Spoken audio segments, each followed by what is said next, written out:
A little orphan girl begged not to be adopted by a rich man after spending a day with him. The imposing courtroom fell silent as 7-year-old Brittany Adams's desperate cry pierced the air. "Please stop. I can't do this." Her small body trembled uncontrollably in the witness stand, tears streaming down her pale cheeks. The adoption hearing, which moments ago had been proceeding smoothly, ground to a sudden halt.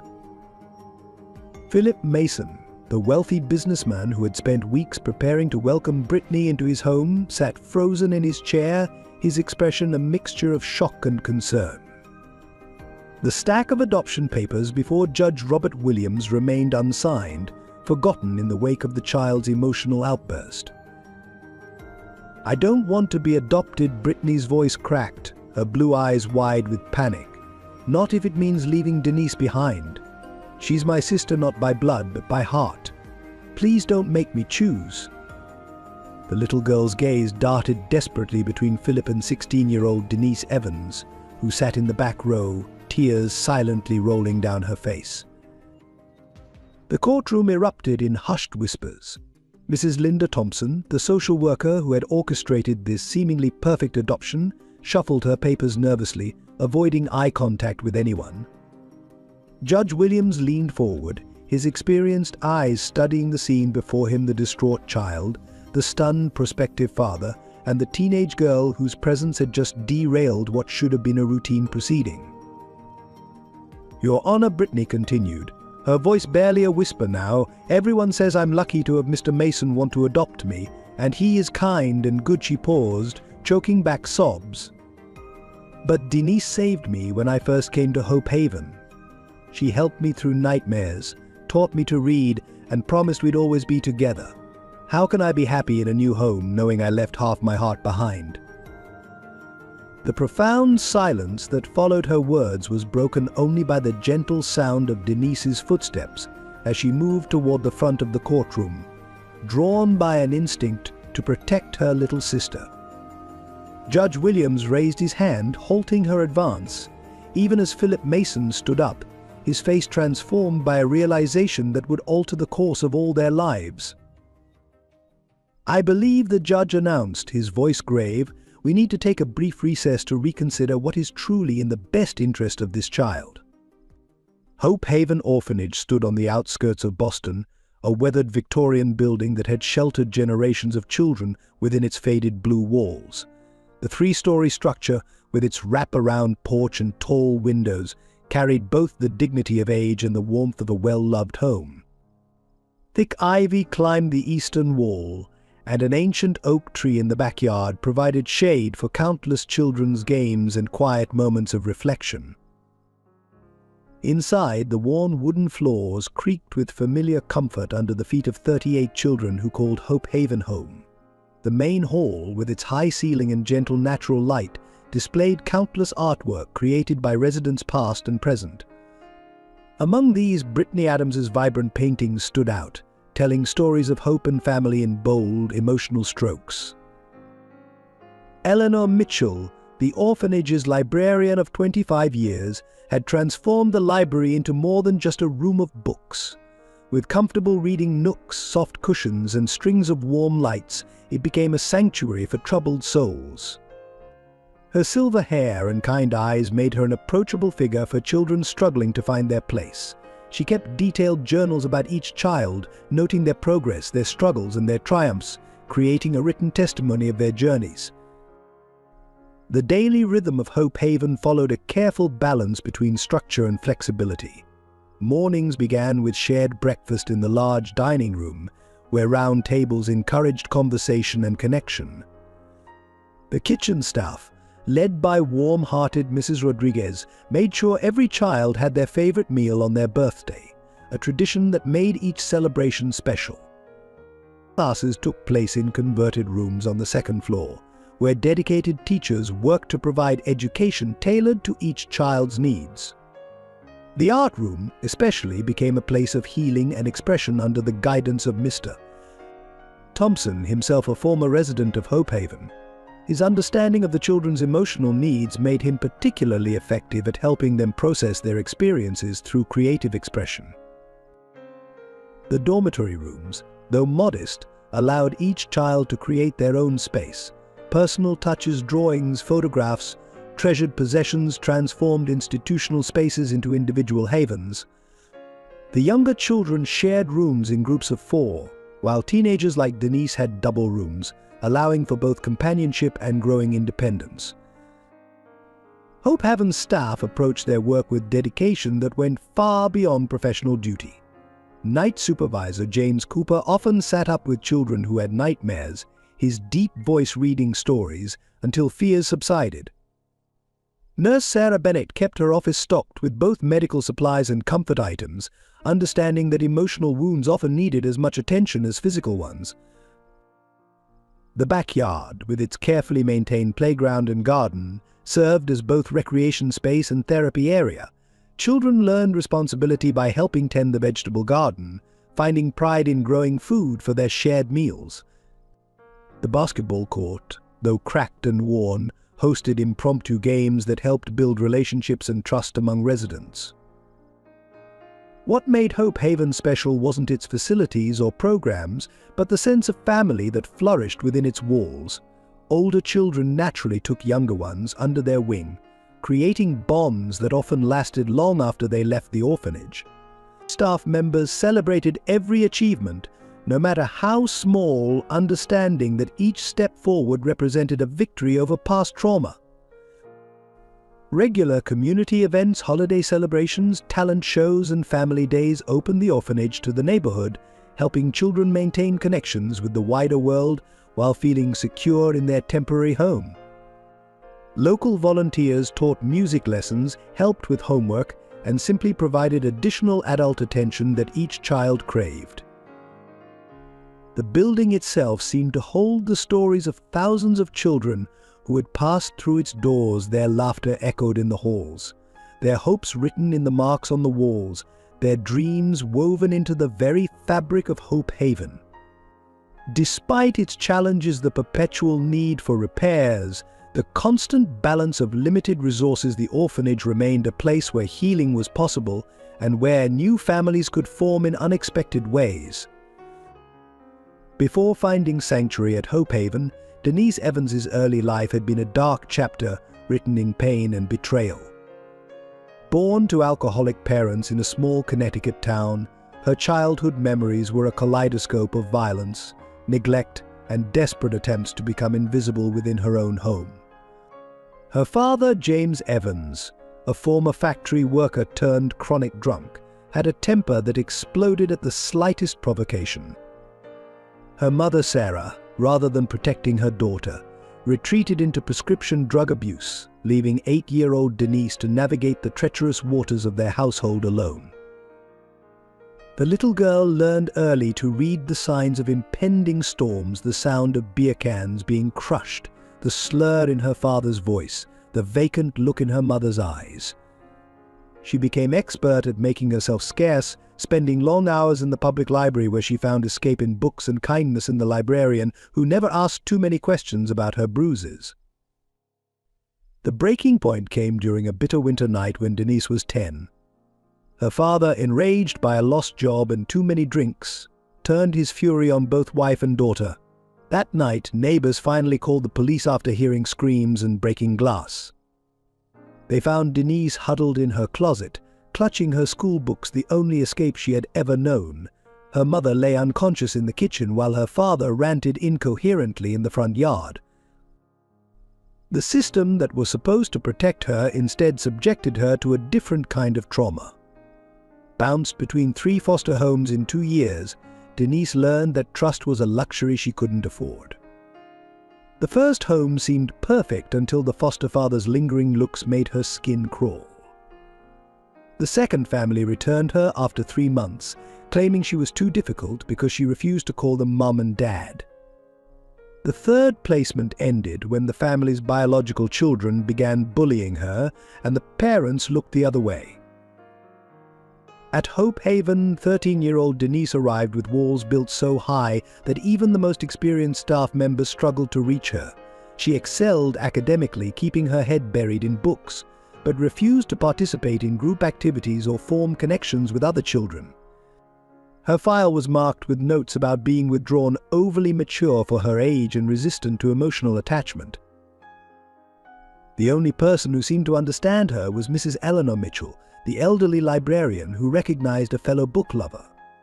Through their shared passion for literature, Eleanor gradually earned Denise's trust. During quiet afternoons in the library, she would gently encourage Denise to talk about her feelings, using stories as bridges to difficult conversations.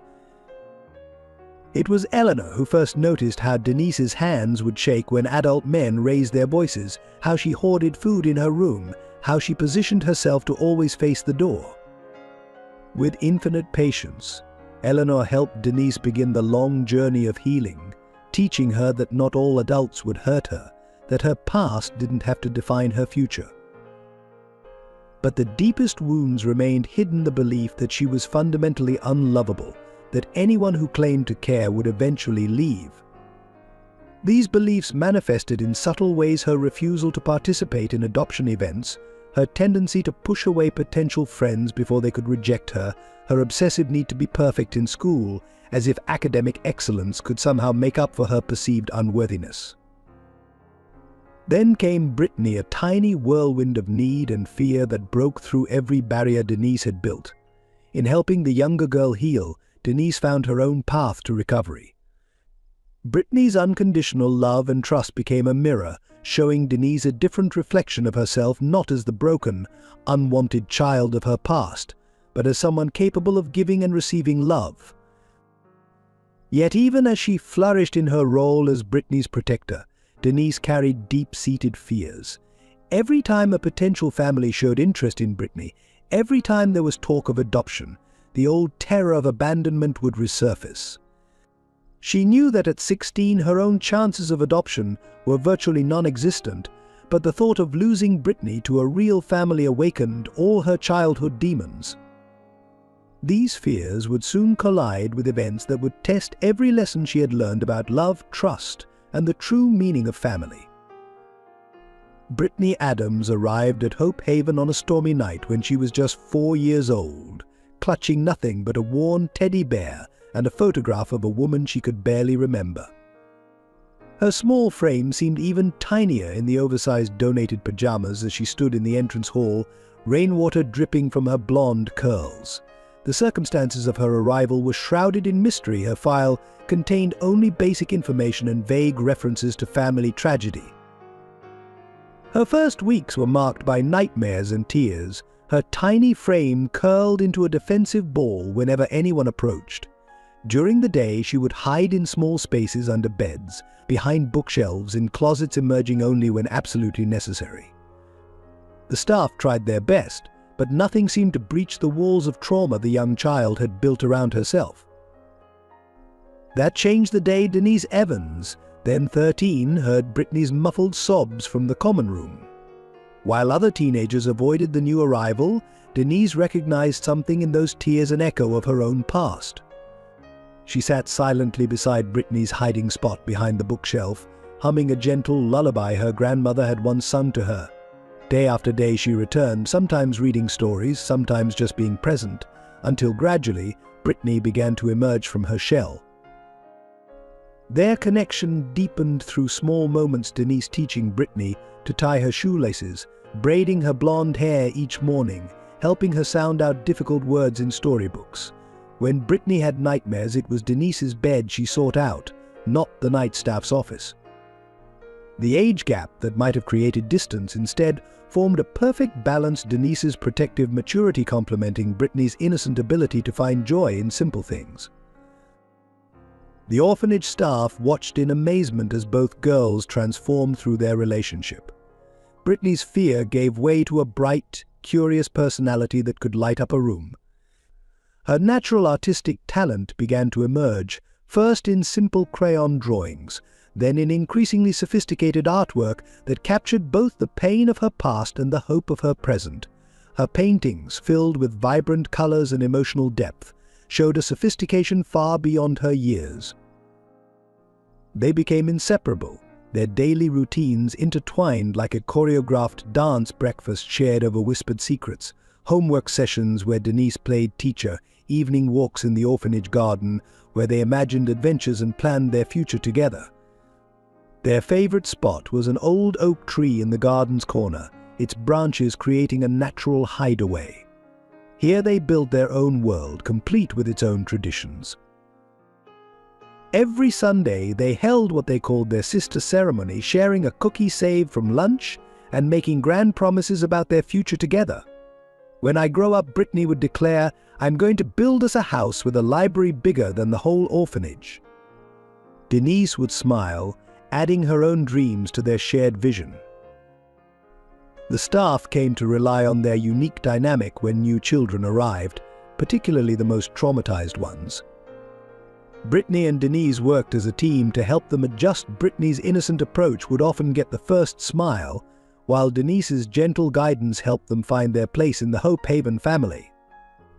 Their bond became a source of hope for other children, proving that family could be found in the most unexpected places. Even as potential adoptive parents began showing interest in Brittany, she remained fiercely loyal to her chosen sister. During home visits or meetings with families, she would inevitably turn the conversation to Denise, explaining proudly how her big sister had taught her to read or helped her overcome her fear of thunderstorms. Each time a family's interest waned upon realizing the depth of this attachment, Brittany seemed almost relieved, while Denise battled guilt over potentially holding her little sister back from a real family. Yet their bond continued to strengthen, built on countless small moments of trust and understanding, whether sharing the last cookie from dinner, practicing dance routines in their room, or comforting each other through the hard days when memories of their past lives surfaced. They faced everything together. In a place where uncertainty was the only constant, they had created something rare and precious, a relationship that went beyond the traditional boundaries of family, founded on choice rather than chance, love rather than obligation. Philip Mason's life was defined by a single moment 3 years ago, the day he lost his 8-year-old daughter Sarah in a devastating car accident. Once a vibrant, successful business executive known for his ambitious projects and corporate achievements, he became a shadow of himself, haunted by the empty halls of his expansive Boston mansion. Sarah had been his world, the light that gave meaning to his long hours at the office and his driven pursuit of success. Born late in his life after years of fertility treatments with his late wife Emma, who passed during childbirth, Sarah was the miracle he never thought he'd have. Her infectious laugh, her passion for painting, and her habit of leaving sticky notes with drawn hearts around his office made every day brighter. The accident happened on a rainy Tuesday afternoon. Philip had promised to pick Sarah up from her art class but got caught in an important business meeting. He called his regular driver to get her instead. 10 minutes later, a drunk driver ran a red light, and in an instant his entire world shattered. The guilt of not being there, of prioritizing work over his daughter, became a weight he carried every day. After Sarah's death, Philip threw himself into work with a desperate intensity, as if building bigger buildings and closing larger deals could somehow fill the void she left behind. His home office remained exactly as it was the day she died, her artwork still pinned to the walls. Her last note, "Love you, Daddy," still stuck to his computer monitor. The room became both a shrine and a reminder of his failure as a father. His transformation wasn't just internal. The once gregarious businessman became known for his solitude. Board members whispered about his sudden need to visit children's hospitals, his generous donations to youth art programs, his quiet visits to playgrounds where he would sit and watch families for hours. Some suggested he needed therapy, others wondered if he would ever recover. The turning point came during a charity event at Hope Haven Orphanage. Philip had been invited as a potential donor, expected to write a check and make a polite appearance. Instead, he found himself drawn to the children's art display in the main hall. Among the drawings, he spotted one that could have been Sarah's, the same bold colors, the same joyful style. The artist was a 7-year-old girl named Brittany. For the first time in 3 years, Philip felt something stir in his heart, not just the familiar pain of loss, but a flicker of hope. In Brittany's artwork, he saw not just echoes of Sarah, but the possibility of healing, of giving another child the love he still had to offer. Yet his initial interest in adoption wasn't entirely pure.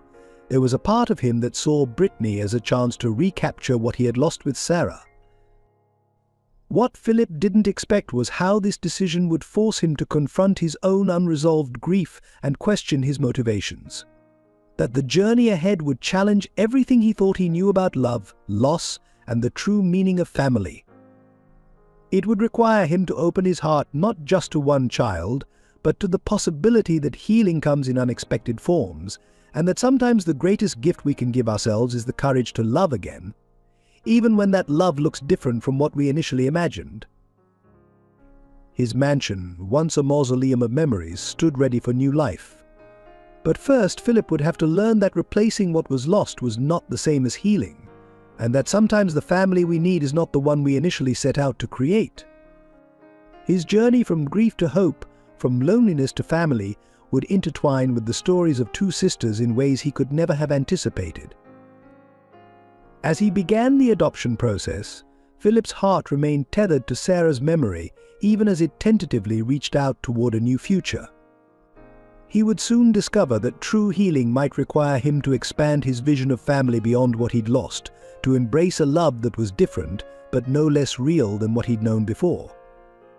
The autumn morning when Philip Mason first visited Hope Haven Orphanage started like any other.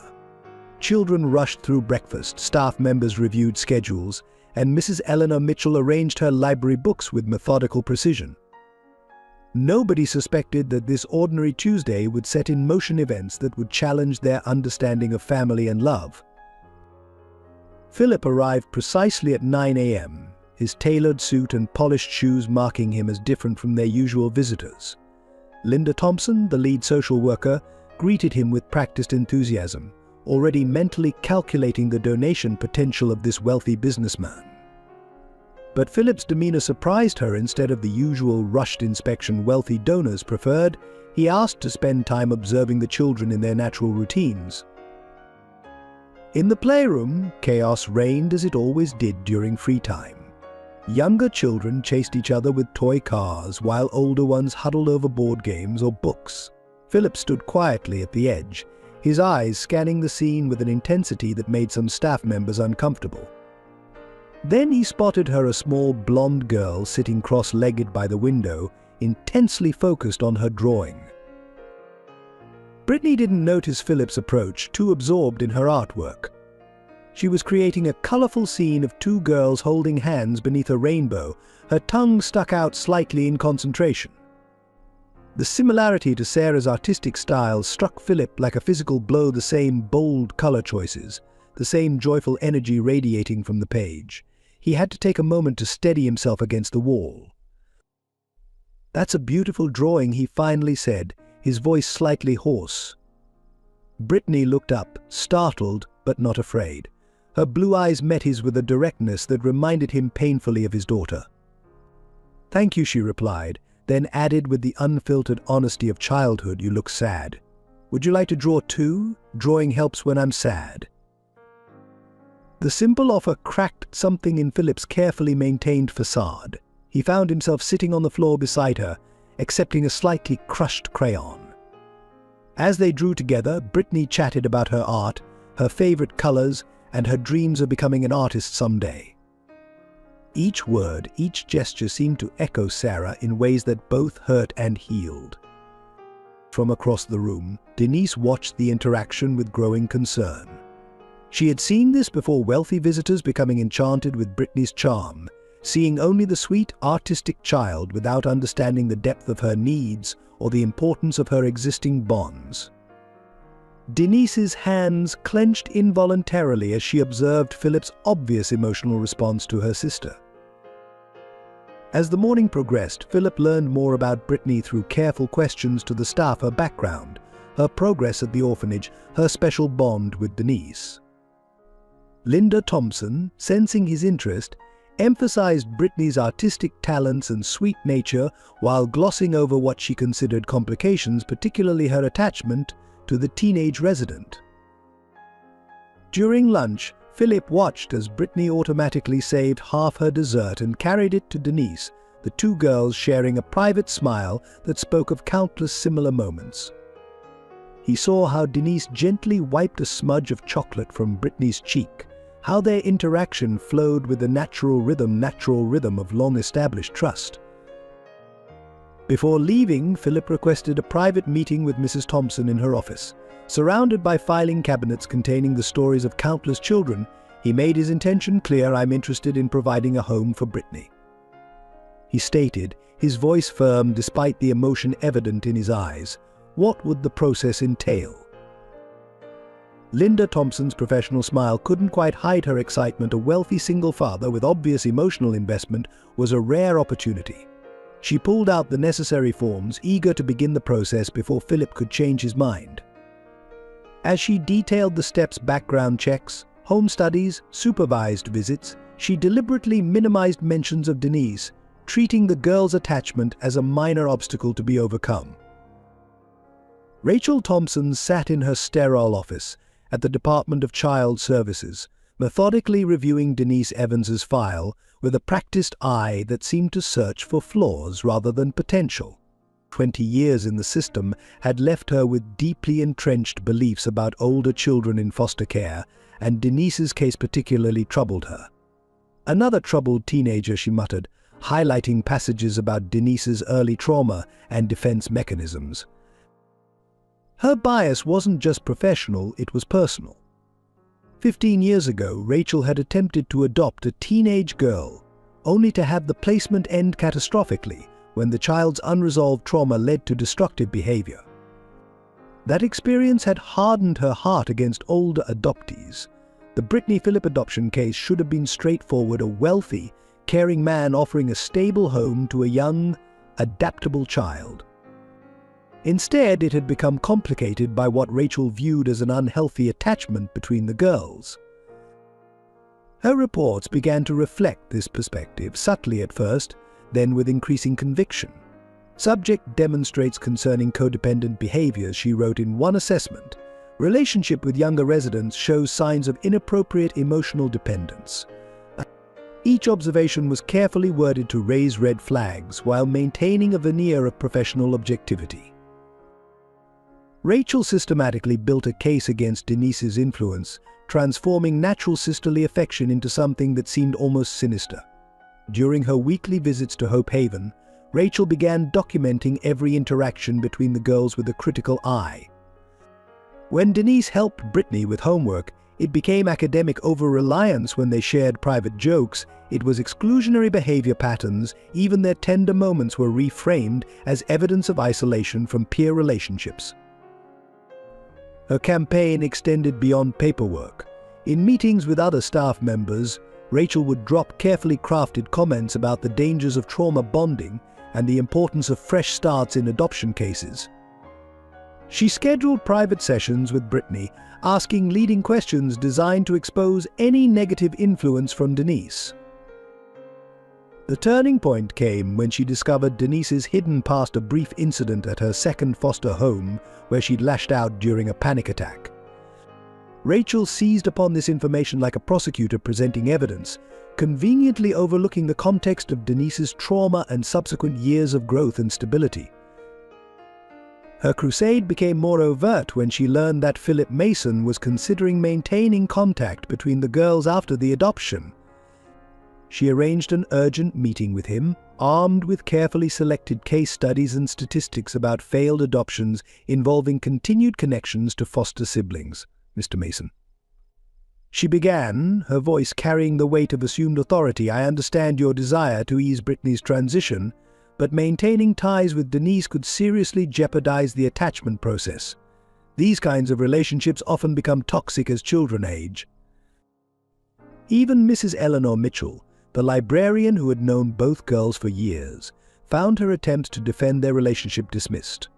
"With all due respect, Mrs. Mitchell," Rachel would say, her tone condescending, "your emotional attachment to these children may be clouding your professional judgment." Rachel's influence began to spread through the system like poison. Other social workers, trusting her experience, began to view the situation through her distorted lens. The narrative shifted. What had once been seen as a beautiful example of siblings supporting each other became a case study in problematic attachments. She took particular satisfaction in noting how her interventions were affecting Denise. The teenager's increasing frustration and desperate attempts to maintain contact with Brittany were documented as evidence of instability rather than natural reactions to forced separation from a loved one. The atmosphere at Hope Haven changed subtly but unmistakably as Philip's visits became more frequent. Each time his expensive car pulled into the driveway, a ripple of tension would spread through the building. Staff members exchanged worried glances, aware of the growing complexity of what had initially seemed a straightforward adoption case.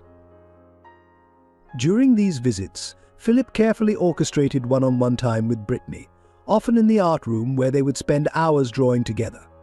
He found himself opening up about Sarah for the first time in years, sharing stories about her love for painting and her dream of becoming an artist.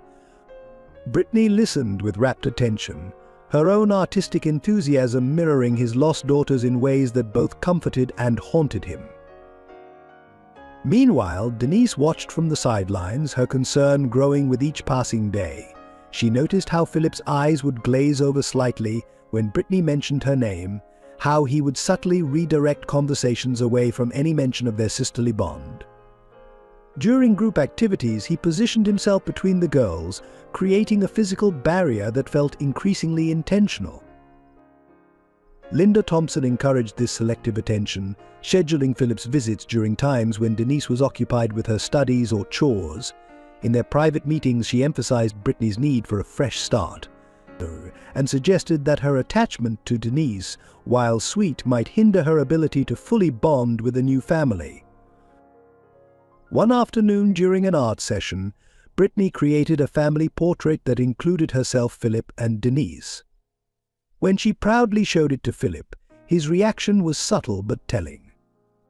His smile tightened slightly and he gently suggested drawing another version, this time focusing on just the two of them. Brittany's confusion was painful to witness, her small hands clutching both drawings as she tried to understand why she couldn't have both versions of her family. Eleanor Mitchell watched these developments with mounting alarm. During a quiet moment in the library, she found Denise curled up in her favorite reading nook, pretending to study but really watching Brittany and Philip through the window. "They're trying to make her forget me," Denise whispered, her voice thick with unshed tears. "But how can they expect her to be happy when they're cutting away half of her heart?" The other children at Hope Haven picked up on the tension, their natural instincts attuned to the emotional undercurrents of their home. Some of the younger ones started bringing small gifts to Denise's drawings, craft projects, saved cookies as if trying to compensate for what they sensed she was losing. The older residents watched with knowing eyes, too familiar with the system's tendency to prioritize convenient solutions over emotional bonds. The situation came to a head during a group dinner where Philip was invited to observe Brittany in a more natural setting. Throughout the meal, Brittany constantly turned to Denise for reassurance, sharing inside jokes and seeking her approval. Philip's frustration became increasingly evident in his rigid posture and forced smiles. But after dinner, he requested another private conversation with Mrs. Thompson.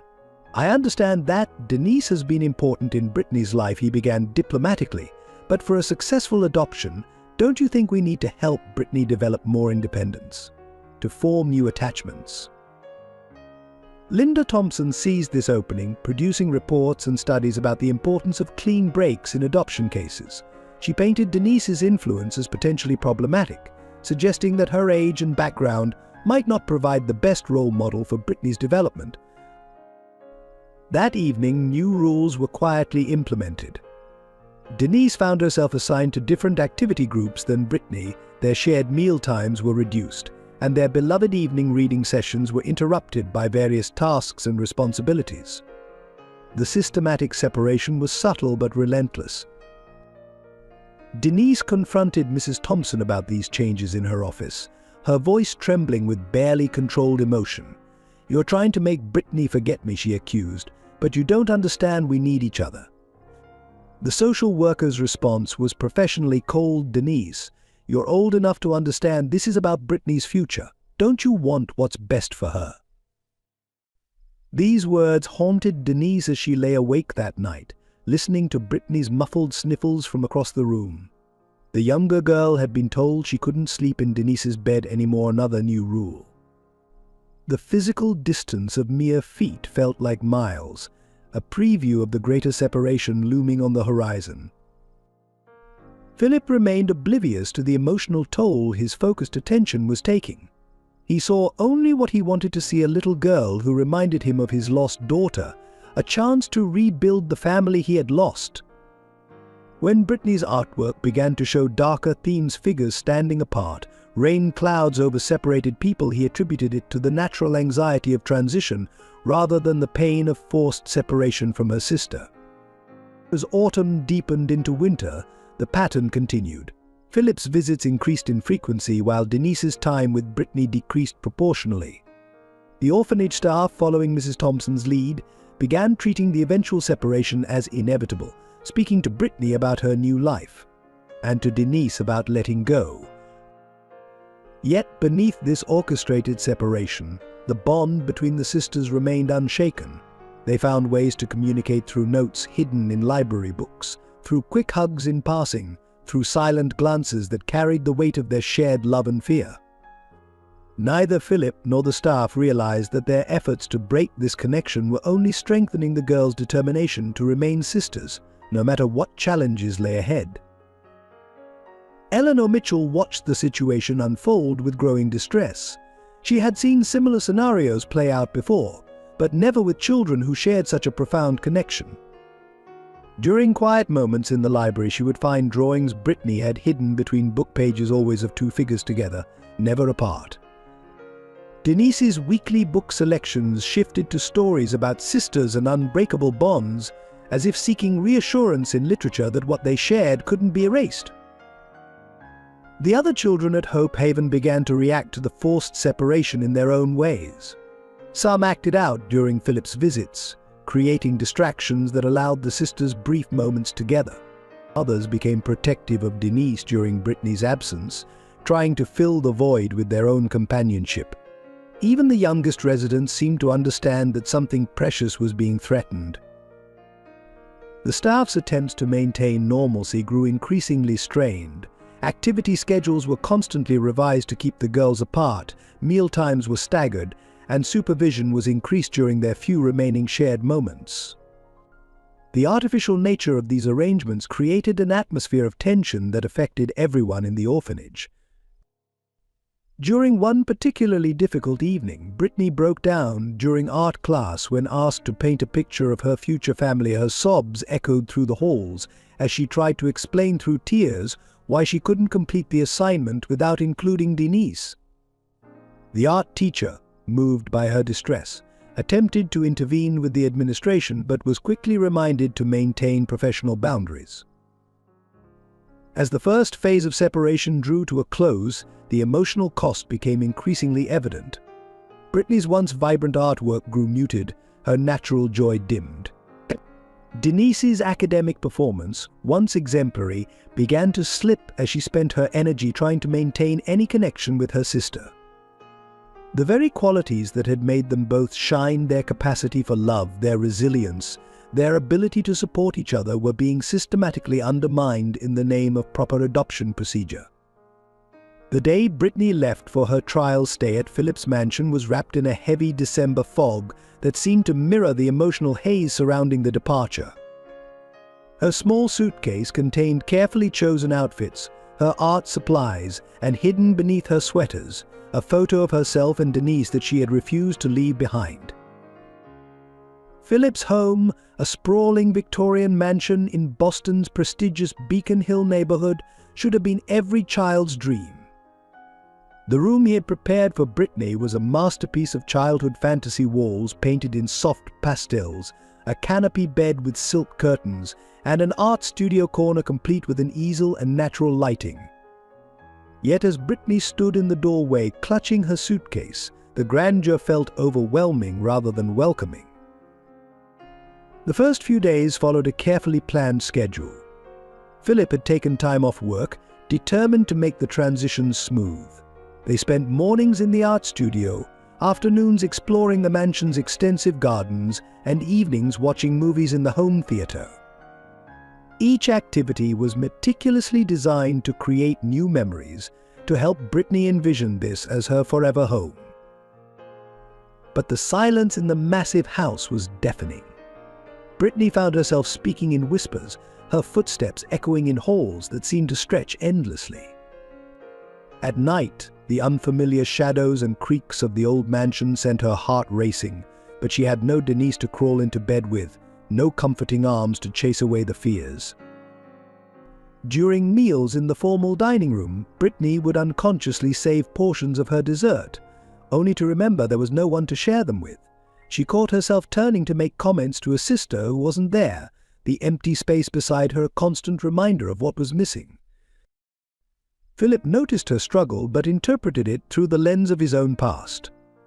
When he found Brittany crying in the garden, he assumed she was processing the transition and offered her new art supplies to lift her spirits. When she grew quiet during their activities, he filled the silence with stories about Sarah, not realizing that each tale only highlighted the absence of the person Brittany really wanted to talk to. One evening, while Philip was on an urgent business call, Brittany explored Sarah's old playroom. The space was preserved like a museum, filled with toys and books that hadn't been touched in years. Among Sarah's belongings, she found a diary filled with entries about wanting a sister. The irony of the situation being chosen to fill the role of a lost daughter while being separated from her own sister wasn't lost on her young mind. The breaking point came during an art therapy session arranged by Mrs. Thompson, who visited regularly to monitor the placement. Brittany was asked to draw her new family. She created a beautiful picture but broke down crying when asked to explain why there was a shadowy figure in the background. "That's Denise," she sobbed. "She's always there, even when you can't see her." At night, Brittany would sneak to the mansion's phone, trying to call the orphanage to speak to Denise, only to find the line secured with a code.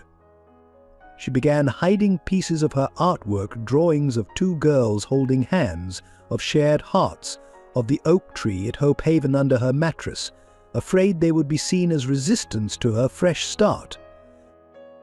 Philip's well-meaning attempts to create new traditions only emphasized the loss of old ones. When he suggested they have a special Sunday breakfast ritual, Brittany couldn't help but think of the sister ceremonies she and Denise used to share. Each new experience was tainted by the absence of the person she longed to share it with. As the trial period progressed, Brittany developed a quiet resilience. She learned to smile at appropriate times, to express gratitude for Philip's generosity, to participate in the activities planned for her. But those who looked closely could see the light in her eyes dimming, her artwork becoming more muted, her laughter less frequent. Mrs. Thompson reported the trial period as progressing satisfactorily, noting Brittany's compliance and Philip's dedication. She deliberately overlooked the signs of emotional distress, focusing instead on the material advantages and opportunities this placement offered. Her reports back to Hope Haven painted a picture of successful adjustment, even as Brittany's hidden drawings told a different story. The magnificent mansion, with all its luxury and promise, had become a gilded cage. Each passing day reinforced what Brittany already knew in her heart, that no amount of material comfort could compensate for the loss of the emotional shelter she had found in her sister's love. As the trial period drew to a close, the question wasn't whether she could adapt to this new life, but whether she could survive being only half of who she truly was. Back at Hope Haven, Denise's world had become a study in calculated isolation. The staff, influenced by Rachel Thompson's reports, began treating her with a cautious distance that felt like a silent accusation. Her previous role as a trusted helper with younger children was quietly discontinued, her responsibilities redistributed to others without explanation. The library, once her sanctuary, became the only place where she could maintain some semblance of normalcy. Eleanor Mitchell watched with growing concern as Denise spent hours documenting everything in a worn notebook, every interaction with Brittany, every shared moment, every milestone of their relationship. It was as if she feared these memories might be erased if she didn't preserve them on paper. "They're making me sound dangerous," Denise confided to Eleanor one rainy afternoon, her voice barely above a whisper. She had just overheard two staff members discussing Rachel's latest report, which characterized her emotional response to Brittany's absence as concerning behavioral instability. The teenager, who had spent years building trust and opening her heart, was watching that trust crumble under the weight of professional suspicion. Her school performance, once exemplary, began to falter. Teachers who had praised her academic focus now noted her distraction, her tendency to stare out windows, her half-finished assignments. When questioned, she couldn't explain how the complex equations or historical dates mattered when her sister was being systematically removed from her life. The nights were the hardest. Without Brittany's presence, the old nightmares from her early childhood began to resurface. She would wake in panic, reaching for a sister who wasn't there, the empty space in the room echoing with absence. The night staff, once sympathetic, now recorded these episodes as further evidence of her emotional instability. Rachel Thompson's influence grew more pronounced with each passing week. New rules appeared, specifically designed to limit Denise's influence on other residents. She was moved to a single room for privacy, though everyone understood it was really for isolation. Her mealtimes were rescheduled, her activities separated from the younger children, her movements subtly but constantly monitored. During one particularly difficult counseling session, when Denise tried to explain the depth of her bond with Brittany, the therapist's hand picked by Rachel focused instead on age-appropriate peer relationships and healthy boundaries. Her genuine distress was reframed as manipulation tactics, her tears dismissed as attention-seeking behavior. The other children at Hope Haven watched this transformation with confusion and fear. Some, especially the younger ones who had benefited from Denise's care, tried to maintain contact, despite the new rules. They would slip her notes, share quick hugs in passing, or save treats from their meals, small gestures of loyalty that the staff increasingly discouraged. Eleanor Mitchell attempted to advocate for Denise, presenting years of positive documentation about her influence on other children, her growth, her healing. But her voice was drowned out by Rachel's professional assessments and clinical terminology. "We're watching the system destroy exactly what it should protect," Eleanor confided to her private journal, feeling helpless as she witnessed Denise's increasing isolation. The final blow came when Rachel suggested that Denise's attachment issues might be better addressed at a specialized facility. The recommendation was presented in careful, professional language that masked its cruel intent to remove Denise entirely from Hope Haven, severing her last connection to Brittany's world.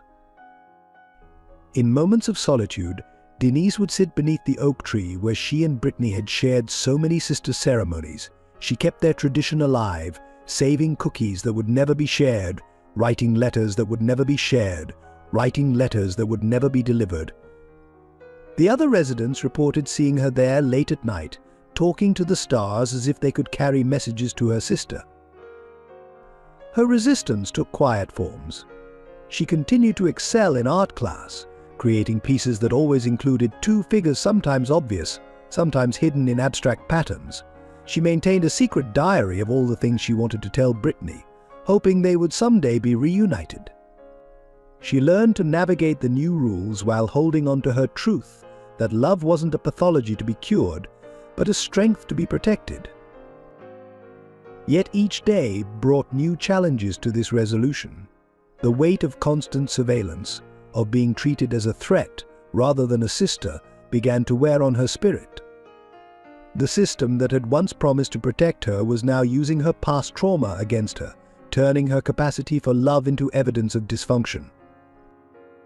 Rachel Thompson's campaign against Denise entered a new, more aggressive phase as she began compiling a comprehensive case for permanent separation. In her private office, surrounded by carefully selected case studies and highlighted incident reports, she crafted a narrative that would transform a loving sister relationship into something that demanded immediate intervention. Her reports grew bolder with each submission. She began documenting incidents that never occurred, arguments that never happened, manipulation that existed only in her imagination. One particularly damaging report claimed Denise had deliberately sabotaged Brittany's relationships with potential adoptive families before Philip, a complete fabrication that nonetheless found its way into official records. During supervised visits between the girls, Rachel would scrutinize their every interaction, interpreting innocent gestures through a lens of suspicion. When Denise helped Brittany tie her shoelaces, it became fostering unnecessary dependence.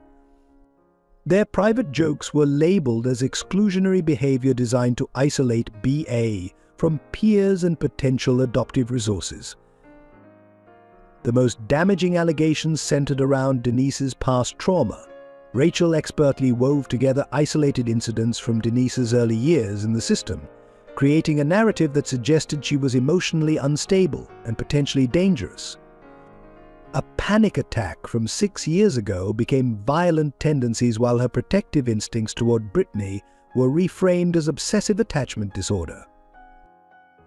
These reports began circulating through the child welfare system, gaining momentum and credibility with each passing hand. Social workers who had known and trusted Denise for years found themselves questioning their judgments. Even Hope Haven staff members began treating her differently, watching her interactions with Brittany more closely, their trust eroded by Rachel's carefully constructed lies. Philip Mason received carefully selected excerpts from these reports during his meetings with Rachel. "Mr. Mason," she would say, her voice filled with manufactured concern, "I feel obligated to share some troubling patterns we've observed." She would then present her evidence, each point designed to make him question the wisdom of maintaining any connection between the girls after adoption.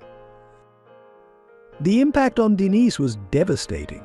She began noticing the changed attitudes, the whispered conversations that stopped when she entered a room, the way other staff members no longer left her alone with younger children. Her confusion turned to hurt, then to anger as she realized her reputation was being systematically destroyed. Brittany, too young to understand the adult machinations around her, nevertheless felt their effects. She noticed how adults would tense up when she and Denise were together, how their precious moments were increasingly interrupted by staff members citing various rules and regulations. Their once natural relationship began to feel scrutinized and heavy with unspoken tensions. Mrs. Eleanor Mitchell attempted to challenge these reports, presenting her own observations of the girls' positive relationship. However, her protests were dismissed as emotionally biased and lacking professional distance. Her decade of experience working with children was deemed irrelevant in the face of Rachel's supposedly scientific documentation. The false reports reached their crescendo when Rachel submitted a comprehensive evaluation recommending immediate separation. She cited escalating concerns about psychological manipulation and potential long-term emotional damage to B.A.'s development. The report was a masterwork of deception, weaving together actual events, misinterpreted interactions, and complete fabrications into a compelling narrative of danger. This report landed on the desk of Judge Robert Williams, who would eventually preside over Brittany's adoption hearing. Rachel knew that planting these seeds of doubt early would influence the final outcome. She included phrases like professional consensus and established patterns of behavior, lending false authority to her personal vendetta. Other children at Hope Haven, picking up on the adults' changed attitudes, began to distance themselves from Denise.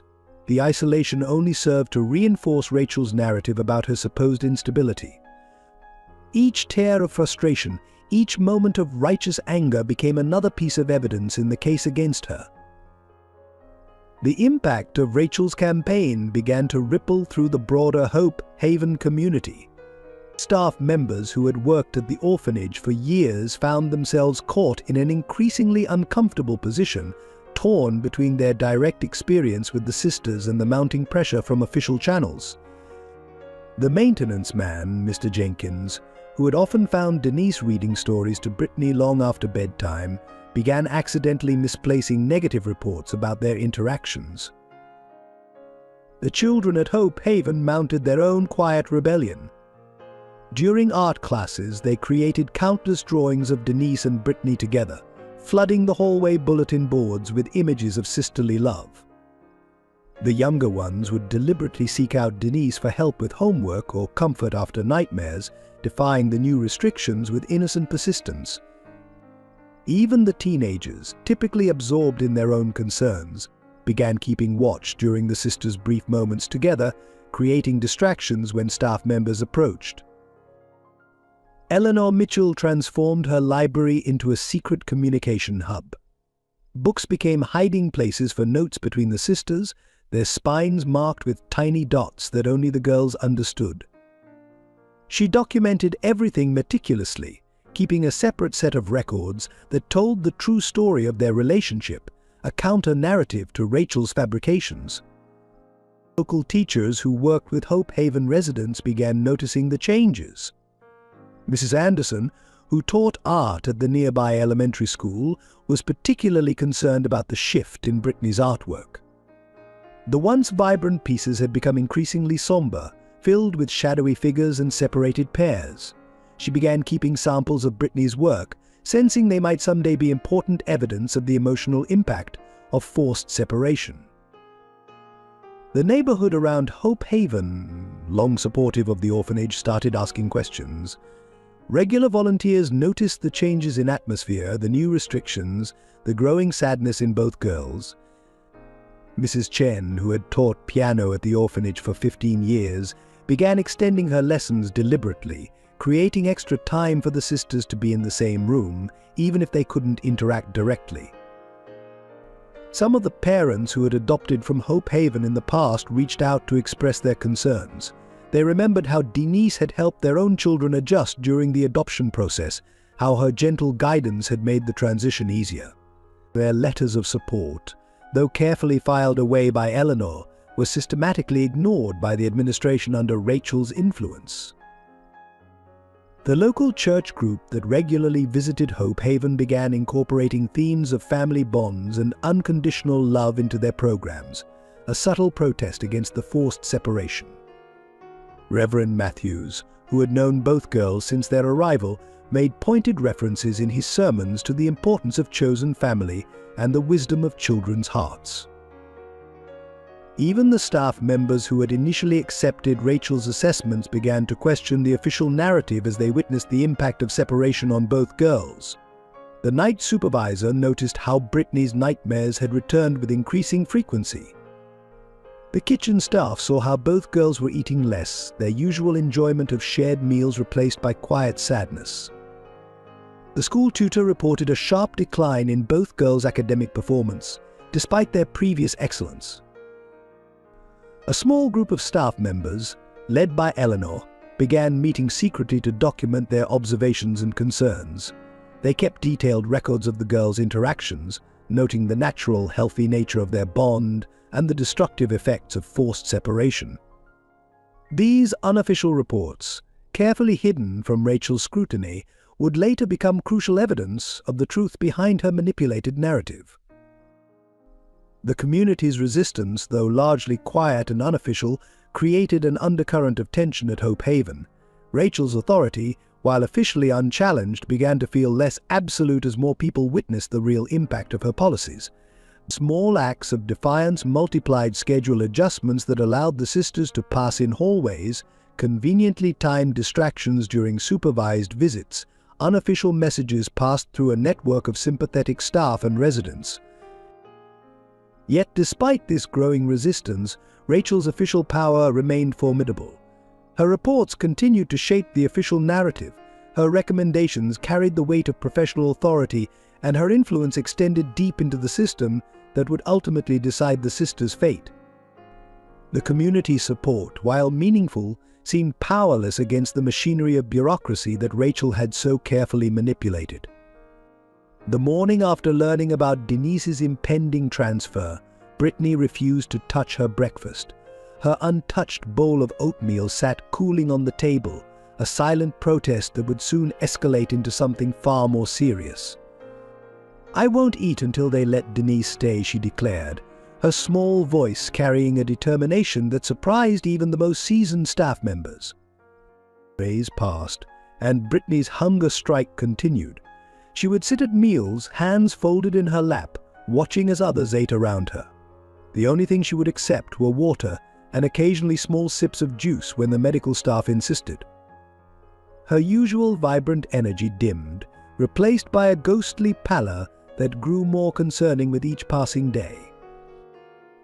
Philip Mason, arriving for his scheduled visit, found a very different child than the one he had begun to know. Brittany's artistic corner in her room lay untouched, colored pencils gathering dust.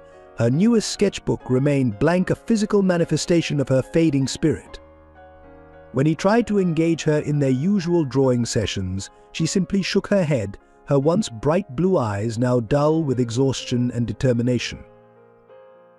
"Please, Brittany," he pleaded, "you need to eat. You're making yourself sick," but his words fell on deaf ears. Brittany had learned from Denise that sometimes silence was the strongest protest, and she wielded that lesson with devastating effectiveness. Her quiet resistance spoke volumes about the depth of her love for her sister and her willingness to fight for their bond. The medical staff at Hope Haven began raising serious concerns by the 5th day. Brittany's blood sugar levels were dropping dangerously low, and her small frame couldn't afford to lose more weight. They spoke in hushed tones about the possibility of forced feeding, a prospect that horrified everyone who knew the trauma it could cause. Rachel Thompson attempted to use the situation to her advantage, documenting Brittany's behavior as evidence of Denise's harmful influence and manipulation. But her arguments began to ring hollow as staff members witnessed Brittany's independent determination. This wasn't a child being manipulated, this was a sister fighting for her family with the only weapon she had. The physical effects of the hunger strike became increasingly apparent. Brittany's once boundless energy disappeared, replaced by long periods of listlessness. She spent hours curled up in corners, clutching her worn sketchbook like a shield. Dark circles appeared under her eyes, and her clothes began to hang loose on her frame. Staff members tried everything to convince her to eat. They prepared her favorite meals, brought in special treats, even arranged for a child psychologist to speak with her. But Brittany remained resolute. "Denise is my sister," she would say whenever anyone tried to reason with her. "If she goes away, part of me goes too. How can I eat when half of me is missing?" The other children at Hope Haven watched with a mixture of awe and fear as Brittany's protest continued. Some tried to sneak her food, worried about their friend's health, but she gently refused their offerings. Her resolve began to inspire a quiet rebellion among the other residents, who started their own forms of protest, refusing to participate in activities, writing letters to the administration, creating art pieces depicting the sisters together. Eleanor Mitchell, watching Brittany's decline with growing alarm, documented everything meticulously. She knew that sometimes the most powerful evidence comes not from official reports, but from the raw truth of a child's actions. Each day she photographed Brittany's untouched meals, recorded her weight loss, and noted the increasing desperation in her behavior. By the end of the first week, Brittany's condition had deteriorated significantly. During art therapy, instead of creating her usual colorful pieces, she could only manage weak pencil sketches, all of them showing two figures being torn apart. Her teachers reported that she could barely concentrate in class, often staring blankly out windows or falling asleep at her desk. The breaking point came when Brittany fainted during a routine fire drill. The sound of her small body hitting the floor echoed through the hallway, bringing everyone's worst fears into sharp focus. As the medical staff rushed to her aid, Denise broke ranks and ran to her sister, cradling Brittany's head in her lap and sobbing apologies for not being able to protect her. Philip Mason, called to the orphanage during this crisis, arrived to find both girls in the infirmary. The sight of Brittany, pale and weak in the hospital bed, with Denise holding her hand and whispering encouragement, forced him to confront the reality of their bond. This was no simple attachment that could be smoothed over with time and distance. This was a vital connection that, when threatened, could drive a child to such desperate measures. Philip Mason sat in his home office late into the night, surrounded by copies of Rachel Thompson's reports, his business instincts awakened by inconsistencies he couldn't ignore. The sight of Brittany in the hospital bed had shaken him to his core, forcing him to question everything he thought he knew about the adoption process. "Something isn't right here," he muttered, comparing dates and testimonies. His years of corporate experience had taught him to recognize patterns in documentation, and Rachel's reports showed clear signs of manipulation. Determined to uncover the truth, Philip began reaching out to his network. He hired private investigators to look into Rachel's professional history, contacted other orphanages where she had worked, and began interviewing Hope Haven staff members away from the facility. Each conversation revealed new layers of deception. A breakthrough came when he discovered Rachel's personal connection to a failed teenage adoption 15 years ago. The investigators' report detailed how that experience had left her deeply biased against older child adoptions, influencing her professional judgment in ways that violated ethical standards. Eleanor Mitchell proved to be an invaluable eye in the investigation. During a clandestine meeting at a small cafe, she provided Philip with years of documentation about Denise and Brittany's relationship. "These are the real reports," she said, sliding a thick folder across the table. Reports that Rachel conveniently omitted or altered in her assessments. The evidence was damning. Where Rachel had documented controlling behavior, Eleanor's notes showed countless instances of selfless support. Claims of manipulation were contradicted by clear evidence of healthy, mutual emotional growth. Most disturbing were the direct alterations of incident reports, where Rachel had changed dates and details to support her narrative. Philip's investigation extended to Riverside Youth Center, the facility where Rachel planned to transfer Denise. What he discovered chilled him: a pattern of using transfers to separate siblings, always justified with carefully worded psychological assessments. Several former residents had similar stories of being separated from younger siblings during adoption processes. But working late into the nights, Philip began building a comprehensive case. He created timelines, cross-referenced documents, and gathered statements from other professionals who had worked with the girls. The picture that emerged was clear: a systematic campaign to destroy a legitimate and healthy sibling bond. A conversation with Hope Haven's night janitor, Mr. Jenkins, revealed more. "Miss Denise, she's the one who stays up reading to the little ones when they have nightmares," he shared. "And Brittany, that child, was terrified of the dark until Denise helped her through it. Now they help other scared kids together.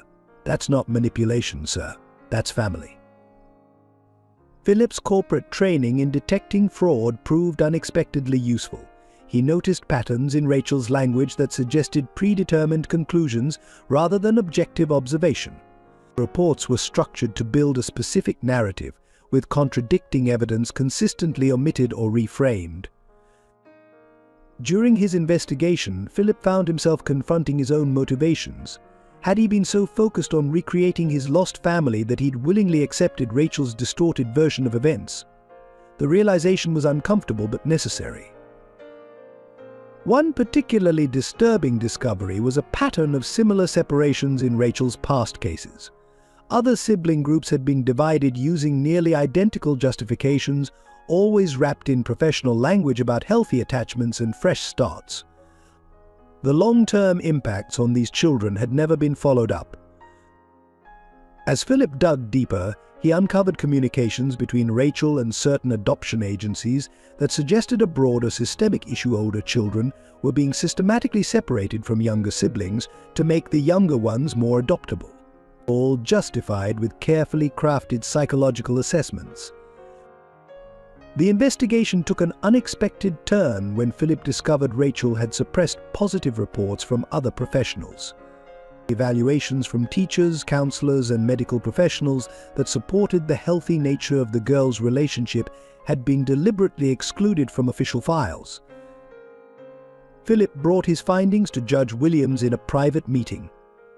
"Your Honor," he began, spreading the evidence across the judge's desk, "I believe we have a serious case of professional misconduct that has nearly destroyed 2 young lives." The judge's expression grew increasingly grave as he reviewed the documents. The scope of Rachel's deception became clear when Philip compared her reports with security footage from Hope Haven. Incidents she claimed to have witnessed couldn't have occurred as described, as camera footage showed the girls elsewhere at those times. Eleanor provided additional context through years of journal entries she had kept about the children in her care. Her detailed observations of Denise and Brittany's relationship development stood in stark contrast to Rachel's allegations of manipulation and control. Most compelling were the testimonies Philip gathered from other children at Hope Haven. Their stories painted a picture of 2 sisters who not only supported each other but helped create a more nurturing environment for everyone in the orphanage. 10-year-old Tommy spoke about how Denise and Brittany had helped him overcome his fear of the dark. 8-year-old Sarah described how they would include other children in their activities, creating a sense of family for everyone. As his investigation neared completion, Philip realized he hadn't just uncovered professional misconduct, he had documented the systematic destruction of a family bond by someone whose past trauma had corrupted their judgment. The evidence would not only challenge Rachel's recommendations but potentially change how sibling relationships were evaluated in the adoption system. Philip assembled a team of child welfare experts to review the evidence. Dr. Jennifer Martinez, a leading child psychologist, provided expert testimony about the importance of maintaining sibling bonds in foster care. "What we're seeing here isn't codependency," she explained. "It's a healthy, supportive relationship that has helped both girls overcome significant trauma." Former Hope Haven residents began coming forward with their own stories. Marcus Thompson, now 25, shared how Rachel had orchestrated his separation from his younger sister a decade ago. "She destroyed not just our relationship," he testified, "but our ability to trust the system meant to protect us. I never saw my sister again." Eleanor Mitchell's network of former colleagues began sharing similar stories, tales of siblings separated through manipulated reports and rushed transfers. Each case bore Rachel's distinctive fingerprints, masked by professional jargon and psychological terminology. The pattern was unmistakable, and the damage was devastating. Philip hired child advocacy lawyers who specialized in sibling rights cases. They began preparing legal arguments that would challenge not just Rachel's immediate decisions but the broader system that had allowed such bias to influence the lives of vulnerable children. The lawyers focused on establishing a pattern of misconduct that went beyond a single case. Support for the sisters began growing within the legal community. Several judges who had presided over similar cases came forward, expressing concern about how Rachel's reports might have influenced their past decisions. Legal precedents were researched, showing successful cases where sibling bonds were protected despite non-biological relationships. The preparation extended beyond legal arguments. Philip's team gathered medical evidence showing the physical and emotional impact of forced separation on both girls. Brittany's declining health, documented through hospital records and doctors' testimonies, provided powerful evidence of the trauma they were enduring. Denise's academic records were compiled, showing her positive influence on younger children and her role as a mentor at Hope Haven. Teachers provided statements about her maturity and responsibility, directly contradicting Rachel's portrayal of her as unstable and manipulative. The team also focused on Philip's transformation, documenting his journey from seeking a replacement for Sarah to understanding the true meaning of family. His willingness to challenge his own preconceptions and fight for both sisters became a powerful testament to the possibility of healing and growth. Eleanor organized the Hope Haven staff who were willing to testify. Many risked their positions to speak out against Rachel's practices, providing first-hand accounts of how she had manipulated reports and ignored evidence that didn't fit her narrative. Their courage in coming forward added credibility to the case. As the legal preparation intensified, Philip converted his home office into a war room, walls covered with timelines, testimonies, and evidence.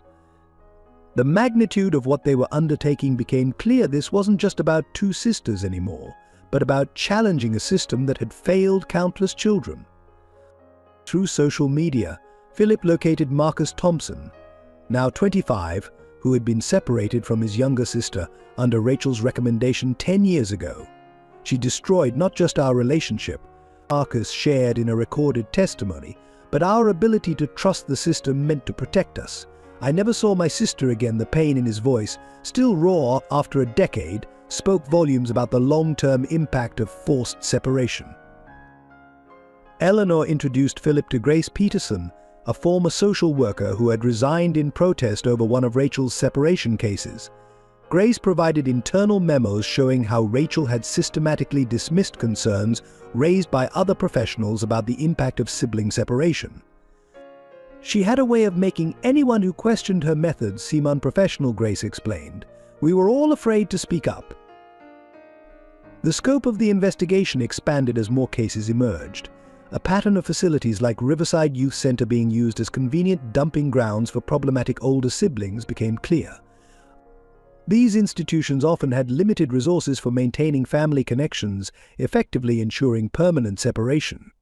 Former residents described how visitation rights were systematically restricted, phone calls monitored, and letters lost in the system. Through court records, Philip discovered that Rachel had testified in numerous adoption cases, consistently advocating for sibling separation under the guise of fresh starts and healthy attachment formation. Her testimony had influenced dozens of judicial decisions.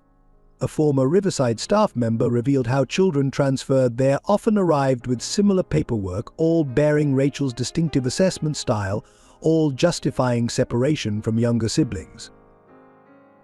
The evidence mounted altered reports, suppressed positive evaluations, manipulated incident records. Each case added to a damning picture of systematic abuse of professional authority, all serving a personal vendetta against older foster children. Dr. Martinez's analysis revealed a disturbing pattern in Rachel's assessments. Normal sibling behaviors were pathologized, protective instincts were labeled as controlling, and emotional bonds were described as unhealthy attachments. Philip's team discovered a network of complicit administrators who had enabled Rachel's practices. Emails revealed how certain adoption agencies prioritized clean cases, young children, without complicated family ties, leading to pressure to separate siblings. Financial incentives were uncovered, showing how agencies received higher placement fees for younger children adopted individually. The investigation revealed how the system's emphasis on quick adoptions and fresh starts had created perverse incentives. Social workers were evaluated based on placement numbers, not long-term outcomes. Siblings who wanted to stay together were labeled as difficult to place, their bonds seen as obstacles rather than strengths to be preserved. Eleanor's decades of experience proved invaluable in understanding the broader context. She had witnessed the shift in child welfare philosophy, from supporting family bonds to prioritizing quick, clean adoptions. Her records showed how policies had gradually changed, making it easier to separate siblings under the guise of professional judgment. The most disturbing revelations came from interviewing other social workers who had worked with Rachel. Many described feeling pressured to conform to her assessments, fearing professional retaliation if they challenged her conclusions. A pattern emerged of careers being sidelined and reputations damaged when professionals advocated for keeping siblings together. Medical professionals began speaking out about the trauma of forced separation. Dr. Sarah Anderson, a child psychiatrist, provided research showing the long-term psychological impact on separated siblings. "We're creating attachment disorders in the name of preventing them," she testified. "The system is causing the very trauma it claims to be preventing." As the investigation deepened, it became clear that Rachel's actions, while extreme, had been enabled by systemic failures. Oversight was minimal, appeals processes were complicated and expensive, and there was no effective way to track long-term outcomes for separated siblings. The system had become so focused on processing cases efficiently that it had lost sight of its fundamental purpose, protecting children's well-being. Philip compiled the findings into a comprehensive report documenting not just individual cases, but the pattern of behavior that connected them. The document revealed how one person's prejudice, hidden behind professional credentials, had torn apart countless families. More importantly, it exposed the systemic weaknesses that had allowed this to happen repeatedly over many years. The county courthouse buzzed with tension on the morning of the hearing. Judge Robert Williams's courtroom was packed beyond capacity, filled with Hope Haven staff, former foster children affected by Rachel's decisions, and members of the press who had caught wind of the explosive case. At the center of it all sat Brittany and Denise, holding hands so tightly their knuckles had turned white. Philip Mason stood before the court, his corporate polish replaced by passionate determination. "Your Honor." He began, his voice steady despite the emotion beneath it. "What we present today isn't just about two sisters. It's about a systematic abuse of power that has torn apart countless families under the guise of professional judgment." Rachel Thompson sat at the opposition table, her usual confident demeanor showing cracks as Philip's legal team began presenting their evidence. The first blow came from Eleanor Mitchell, whose testimony chronicled years of healthy interaction between the sisters, supported by detailed documentation that contradicted Rachel's reports. "I've watched these girls grow together," Eleanor testified, her voice carrying decades of experience.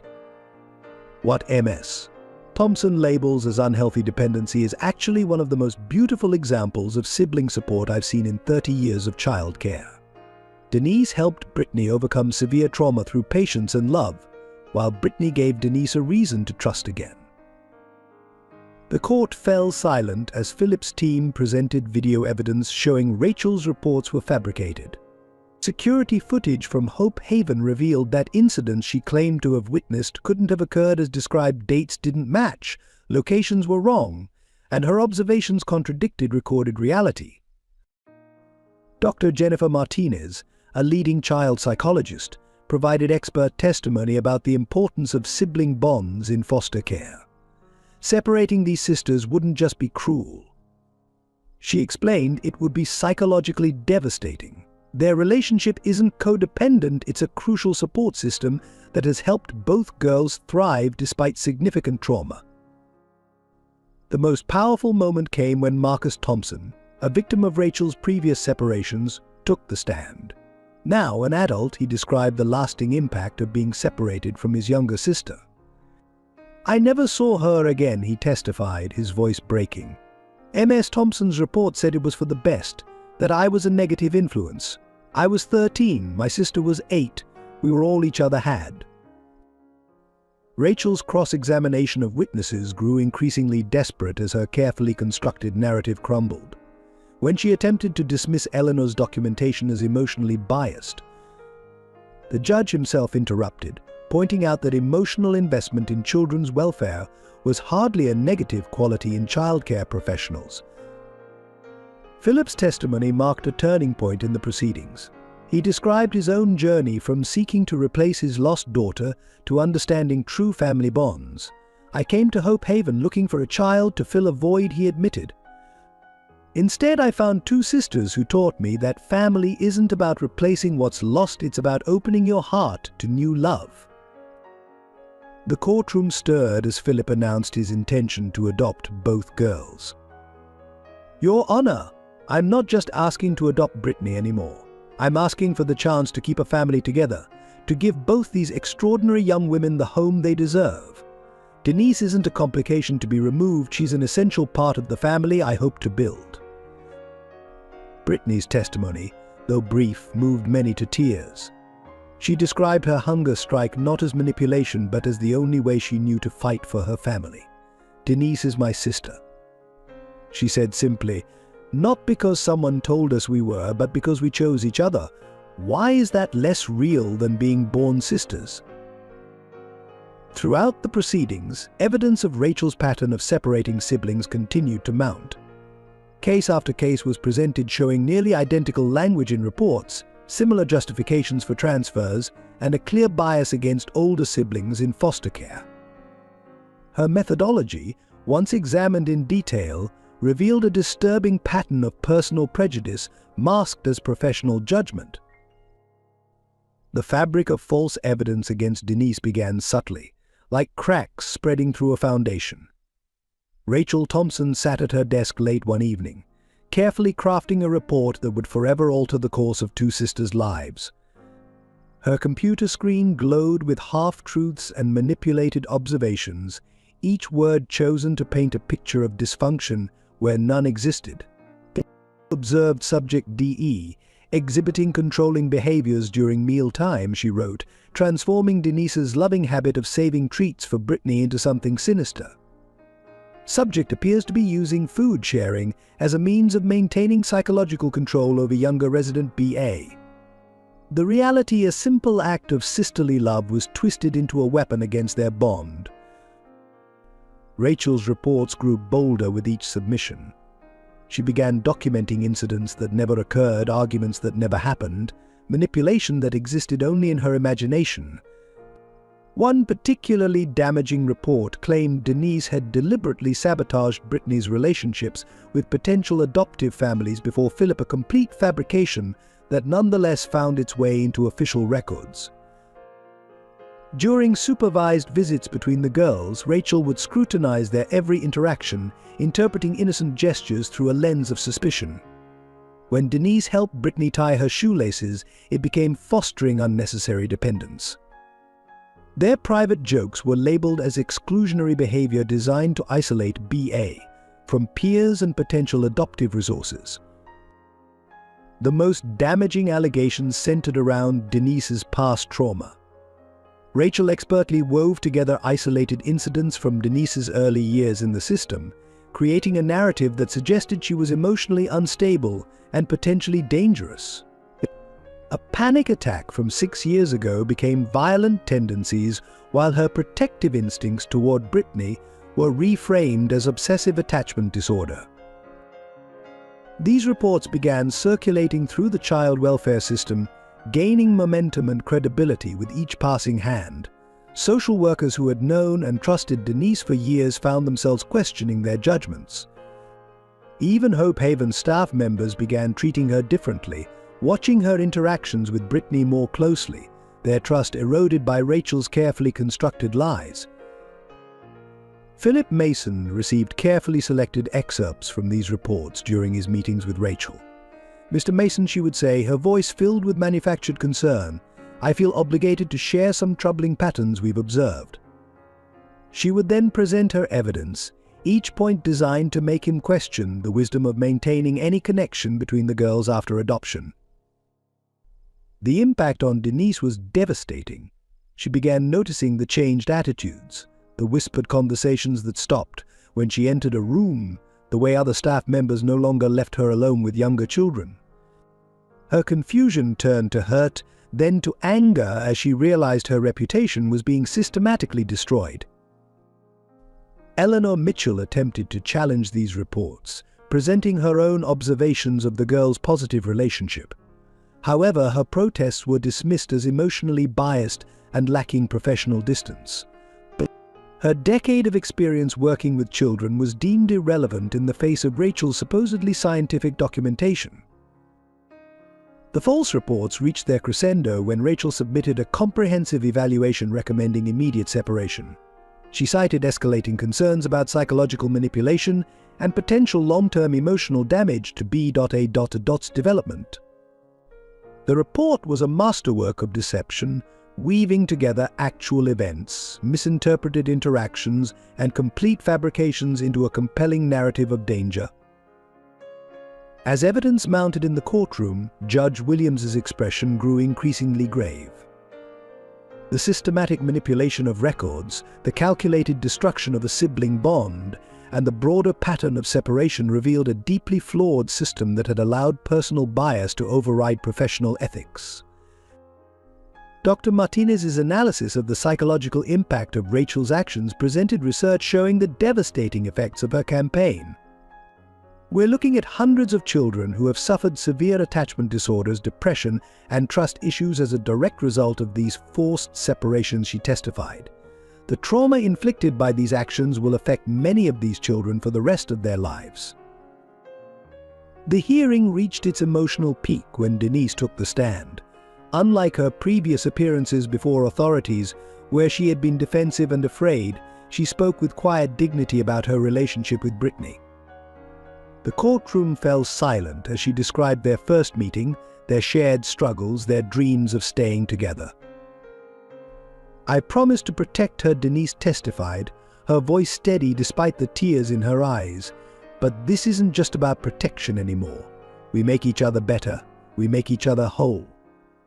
She described how Brittany had helped her overcome her own fears, how teaching her sister to read had given her a sense of purpose, how their bond had helped both of them heal from their past traumas. The court watched as Denise pulled out a worn notebook, her daily record of their life together. "Every day for the past 3 years I've written down one moment that made Brittany smile," she explained. "Not because anyone asked me to, but because her happiness became my happiness." She read selected entries, each one revealing the depth of their connection through simple, everyday moments. Eleanor Mitchell presented Brittany's artwork as evidence, showing the progression from her earliest drawings, dark, frightened pieces from when she first arrived at Hope Haven, to the bright, hopeful works she created after bonding with Denise. "Art therapy is one of our most reliable windows into a child's emotional state," Eleanor explained. "These pictures tell the story of healing through love." The most powerful evidence came in the form of testimonies from other children at Hope Haven. 10-year-old Tommy described how Denise and Brittany had helped him overcome his fear of thunderstorms. "They made up this game," he explained, "where every thunder crash meant another angel was bowling in heaven. Now I'm not scared anymore. I help other kids not be scared too, just like they taught me." Sarah, a 12-year-old resident, spoke about how the sisters had created a support system for all the younger children. "They showed us that family isn't just about who your parents are," she testified. "It's about who makes you feel safe and loved. They made Hope Haven feel like home for all of us." Philip's testimony revealed his own transformation. He described his initial motivation for adoption, the desire to replace his lost daughter Sarah, and how watching Denise and Brittany had taught him a deeper truth about family. "I came looking for a replacement," he admitted, his voice breaking. "Instead, I found something more valuable, the chance to help preserve a real family bond, one that formed through choice and love rather than blood." Medical professionals presented evidence of the physical impact of separation on both girls. Dr. Anderson detailed Brittany's decline during her trial stay at Philip's home, her loss of appetite, her withdrawal, her declining health. "The body doesn't lie," she testified. This child was experiencing severe trauma from being separated from her primary attachment figure. The courthouse fell silent as Brittany herself took the stand. Despite her young age, she spoke with remarkable clarity about her bond with Denise. She described the nightmares that had plagued her early days at Hope Haven, how Denise had sat with her night after night, teaching her to be brave. "She didn't just help me stop being scared," Brittany explained. "She showed me how to be strong." Brittany then presented her own evidence, a series of drawings she had created during her stay at Philip's mansion. Each piece showed two figures, one always reaching for the other across an ever-widening gap. The progression of these images, growing darker and more desperate over time, provided stark testimony to the emotional impact of forced separation. Perhaps the most unexpected testimony came from Hope Haven's maintenance man, Mr. Jenkins. He described countless small moments he had witnessed over the years: Denise helping Brittany tie her shoes, their shared laughter in the garden, their habit of saving treats for each other. "In 20 years of working at Hope Haven," he said, "I've never seen a more natural family bond. These girls aren't just playing at being sisters, they are sisters in every way that matters." Eleanor concluded the emotional testimonies by presenting years of official documentation showing the positive impact the girls had on each other and the entire Hope Haven community. "We're not just deciding the fate of 2 children today," she reminded the court. We're deciding whether love and healing are less valid because they don't follow traditional patterns. The breaking point in the hearing came unexpectedly through a former colleague of Rachel Thompson who could no longer bear the weight of complicity. Sarah Bennett, a veteran social worker who had worked alongside Rachel for 15 years, requested to address the court with new evidence that would shatter Rachel's professional facade completely. "Your Honor," Sarah began, her voice trembling but determined, "I've spent years watching Rachel systematically destroy sibling relationships based on her personal trauma. What happened with her failed adoption of Amy Peterson 15 years ago wasn't just a professional setback. It became an obsession that warped her entire approach to older children in the system." The courtroom fell silent as Sarah revealed a cache of private emails and unofficial notes that exposed the full extent of Rachel's manipulation. The documents showed a deliberate pattern of targeting sibling groups, where one child was significantly older, using carefully crafted language to make normal protective behaviors appear pathological. She would alter reports, Sarah testified, producing original documents with Rachel's handwritten changes. Simple interactions between siblings would be reframed as concerning patterns. Notes from other professionals that supported keeping siblings together would mysteriously disappear from official files. The evidence revealed a sophisticated system of manipulation. Rachel had created a network of preferred facilities like Riverside Youth Center where older siblings could be efficiently isolated from younger ones. She had developed relationships with sympathetic administrators who would accept her transfers without question, effectively trapping older children in a system designed to separate them from their siblings. Philip's legal team presented a timeline of Rachel's cases, showing how her reports became increasingly hostile towards sibling relationships after her failed adoption experience. The pattern was clear. What had started as personal bias had evolved into a systematic campaign against older foster children maintaining connections with younger siblings. Former Hope Haven employees came forward with stories of being pressured to modify their observations to align with Rachel's assessments.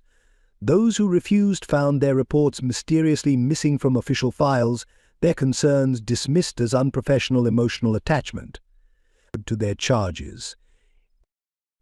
The most damning evidence came from Rachel's own computer files, obtained through legal discovery. Hidden folders contained templates for separation justifications, pre-written assessments that could be easily modified to fit different cases, and a tracking system for monitoring the success of her separations. Dr. Martinez, analyzing the psychological impact of Rachel's actions, presented research showing the devastating effects of her campaign. We're looking at hundreds of children who have suffered severe attachment disorders, depression, and trust issues as a direct result of these forced separations, she testified. The trauma inflicted by these actions will affect many of these children for the rest of their lives. Rachel's composed professional demeanor finally cracked under the weight of the evidence. When confronted with a particularly emotional letter from a separated sibling pair, she burst out, "They don't understand. All the children are damaged, they carry their trauma like a disease. I was trying to protect the younger ones from being infected by their pain." The outburst revealed the deep-seated prejudice driving her actions. Her personal experience with one troubled teenager had led her to view all older foster children as threats to younger ones, regardless of the actual dynamics of their relationships. The court heard testimony from administrative staff who had been coerced into backdating documents and altering records at Rachel's direction. Each revelation added to the picture of a professional who had abused her position to enact a personal vendetta against older foster children. As the evidence mounted, Rachel's final attempt to defend her actions only served to further expose her bias. "I was trying to give these younger children their best chance," she insisted, her voice rising with desperation. How can they have a fresh start when they're tied to siblings who carry the weight of their shared trauma? The courtroom's reaction to this statement was palpable. The deep prejudice, underlying her words the assumption that shared trauma was a contaminant rather than a bond revealed how thoroughly her personal experience had corrupted her professional judgment. As Rachel's conspiracy unraveled, the strength of Denise and Brittany's bond stood in stark contrast to her dark view of sibling relationships. Their unity, maintained despite every effort to break it, served as powerful testament to the resilience of family bonds that formed through choice and love, rather than mere circumstance. Judge Robert Williams sat behind his imposing oak desk, his stern expression masking the turmoil within as he prepared to deliver what would become one of the most controversial decisions of his career. Despite the overwhelming evidence of Rachel's misconduct, legal precedent and system regulations presented significant obstacles to Philip's unprecedented request for joint adoption. After careful consideration of all presented evidence, Judge Williams began, his voice echoing through the silent courtroom. While I find Ms. Thompson's actions deeply troubling and worthy of separate investigation, I am bound by current adoption regulations which prioritize traditional family structures and age-appropriate placements. Therefore, I must initially deny Mr. Mason's petition for joint adoption. The courtroom erupted in shocked murmurs. Brittany's small hands gripped Denise's tighter while Philip stood frozen, disbelief etched across his features.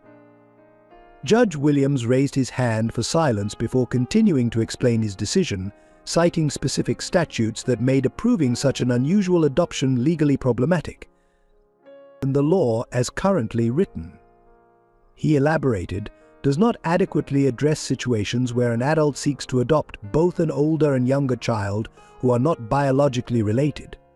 While Mr. Mason's intentions are admirable, approving such an adoption could set a precedent that our current legal framework is not prepared to support. Eleanor Mitchell, who had been taking notes throughout the proceedings, dropped her pen in frustration. The judge's adherence to regulatory constraints seemed to ignore the human element at the core of the case.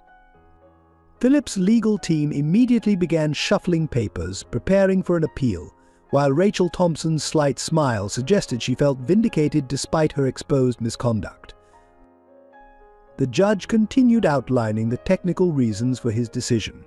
He cited concerns about age gaps in adoption, questioned the stability of non-biological sibling bonds, and expressed worry about setting precedents that might complicate future cases. Each point felt like another brick in a wall separating the sisters. Brittany, understanding enough to know things weren't going well, began to cry silently.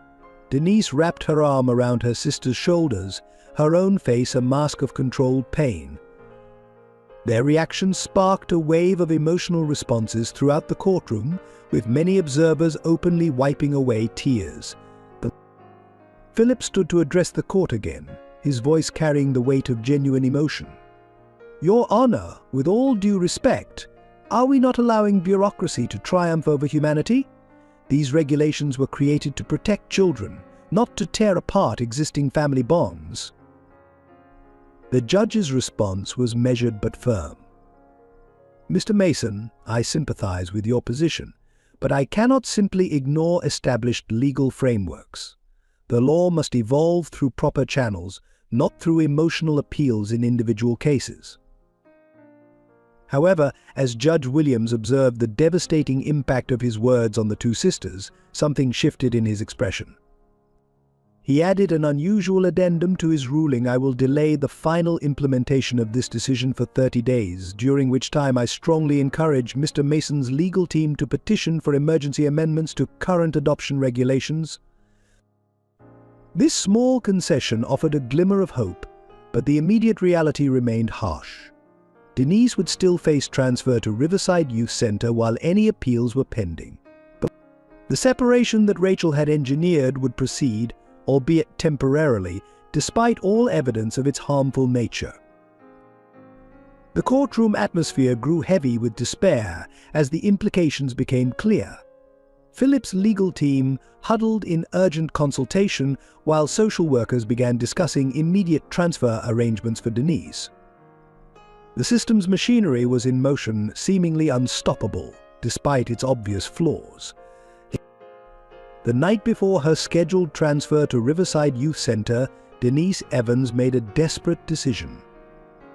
The full moon cast long shadows across Hope Haven's grounds as she silently packed a small backpack with essentials, some clothes, the few dollars she had saved, and most importantly, photos of herself and Brittany. At midnight, when the night staff made their usual rounds, Denise slipped out of her bed, careful not to wake the other girls. She had memorized the guard schedules, knew which floorboards creaked, and had calculated exactly how long it would take to reach the old oak tree where she and Brittany had spent so many happy hours. Her plan was simple but desperate. She would hide in the city, find work somewhere, and somehow maintain contact with Brittany. In her 16-year-old mind, any alternative seemed better than being sent away from her sister. She had left a note on her pillow: "I'm not running away from something, I'm running towards someone. Please understand." As she crept down the hallway, a floorboard creaked unexpectedly. Denise froze, her heart pounding so loudly she was sure it would give her away. But it wasn't a staff member who emerged from the shadows, it was Brittany, clutching her own hastily packed backpack. "I knew you would try to leave," Brittany whispered, her small face determined in the moonlight. "I'm coming with you. We promised to stay together, remember?" The sight of her 7-year-old sister ready to face the streets rather than be separated brought Denise's plan crashing down around her. Reality hit hard as Denise looked at Brittany's innocent face. How could she protect a 7-year-old on the streets? Where would they sleep? What would they eat? The responsibility of her sister's safety overwhelmed her impulsive plan. But before Denise could respond, lights flooded the hallway. Eleanor Mitchell stood at the end of the corridor, her face a mixture of sadness and understanding. "Oh, my dear girl," she said softly, "I've been expecting this." She had known Denise well enough to anticipate her attempt to escape. What followed was chaos. Other staff members arrived, Rachel Thompson was called in despite the late hour, and Philip Mason was notified. As Denise was led back to her room, she could hear Brittany's protests echoing through the halls. "Don't take her away. Please. We promised to stay together." Rachel Thompson arrived looking triumphant, using the escape attempt as further evidence of Denise's negative influence. She immediately began writing notes, presumably for another damning report. "This proves exactly what I've been saying," she declared. "This kind of desperate behavior is precisely why separation is necessary." Philip Mason arrived just as Denise was being secured in her room under watch. The sight of the teenage girl, defeated and broken, clutching a photo of herself and Brittany, hit him harder than he expected. This wasn't the action of a troubled teen with attachment issues. This was a sister trying desperately to keep her family together. Eleanor Mitchell stood guard outside Denise's room that night, not to prevent another escape attempt, but to protect her from Rachel's attempts to interview her in her vulnerable state. Through the door, she could hear Denise's muffled sobs, each one a testament to the pain of impending separation. As dawn broke, Hope Haven was quiet except for the sound of a transport van arriving from Riverside Youth Center. Denise sat on her bed, no longer crying, her face set in a mask of resignation. Her failed escape attempt had not only failed to prevent the separation, but had given Rachel more ammunition against her. The tragedy wasn't just in the failed escape, but in the systemic failure that had driven a responsible, caring teenager to such desperate measures. As Denise was led to the transport van, the weight of defeat was visible in every step. Her last glimpse of Hope Haven would be Brittany's face pressed against a window, their separation now inevitable, despite their desperate attempt to prevent it. The day after Denise's transfer, Brittany's emotional state deteriorated rapidly. Her small body, already weakened from the previous hunger strike, began to show signs of severe stress. The normally vibrant child became a ghost of herself, wandering the halls of Hope Haven like a lost soul. During morning classes, Brittany collapsed while trying to complete a simple art project, her first attempt at drawing since Denise's departure. The school nurse found her temperature dangerously high, her body finally surrendering to the combined effects of emotional trauma and physical exhaustion. Within hours, she was rushed to Boston Children's Hospital. The emergency room doctors diagnosed severe dehydration, malnutrition, and acute stress response. Her vital signs were unstable, her small body fighting against the overwhelming emotional and physical strain. The attending physician, Dr. Sarah Anderson, noted in her report patient exhibits symptoms consistent with severe emotional trauma manifesting in dangerous physical deterioration. Philip Mason arrived at the hospital to find Brittany connected to various monitors and IVs delivering essential fluids to her depleted system. The sight of her tiny form lost in the hospital bed struck him with the full weight of his role in this tragedy. Her artwork, which had once been so full of color and life, now lay untouched on her bedside table, the papers as blank as her expression. "She's experiencing what we call an acute stress response," Dr. Anderson explained to Philip. "Her body is literally shutting down in response to emotional trauma. Children her age shouldn't have to endure this level of psychological distress." The doctor's words carried an implicit criticism of the system that had allowed this to happen. At night, the hospital staff reported hearing Brittany calling out for Denise in her sleep. Her nightmares became so severe that sedation was eventually necessary to allow her body the rest it desperately needed. The nurses noted that she would clutch a worn photograph of herself and Denise even in her medicated sleep. Rachel Thompson attempted to visit, clipboard in hand, presumably to document this latest development. The hospital staff, led by Dr. Anderson, firmly denied her access to Brittany's room. "This child needs healing, not documentation," the doctor stated firmly, placing herself between Rachel and the hospital room door. Eleanor Mitchell spent her free hours at Brittany's bedside, reading the stories that Denise used to read to her sister. The familiar words seemed to have a calming effect, though Brittany remained largely unresponsive. Each story was a painful reminder of what had been torn away from this already traumatized child. Child psychiatrist Dr. James Bennett was brought in to evaluate Brittany's mental state. His assessment was damning. Patient exhibits symptoms of severe attachment disruption trauma.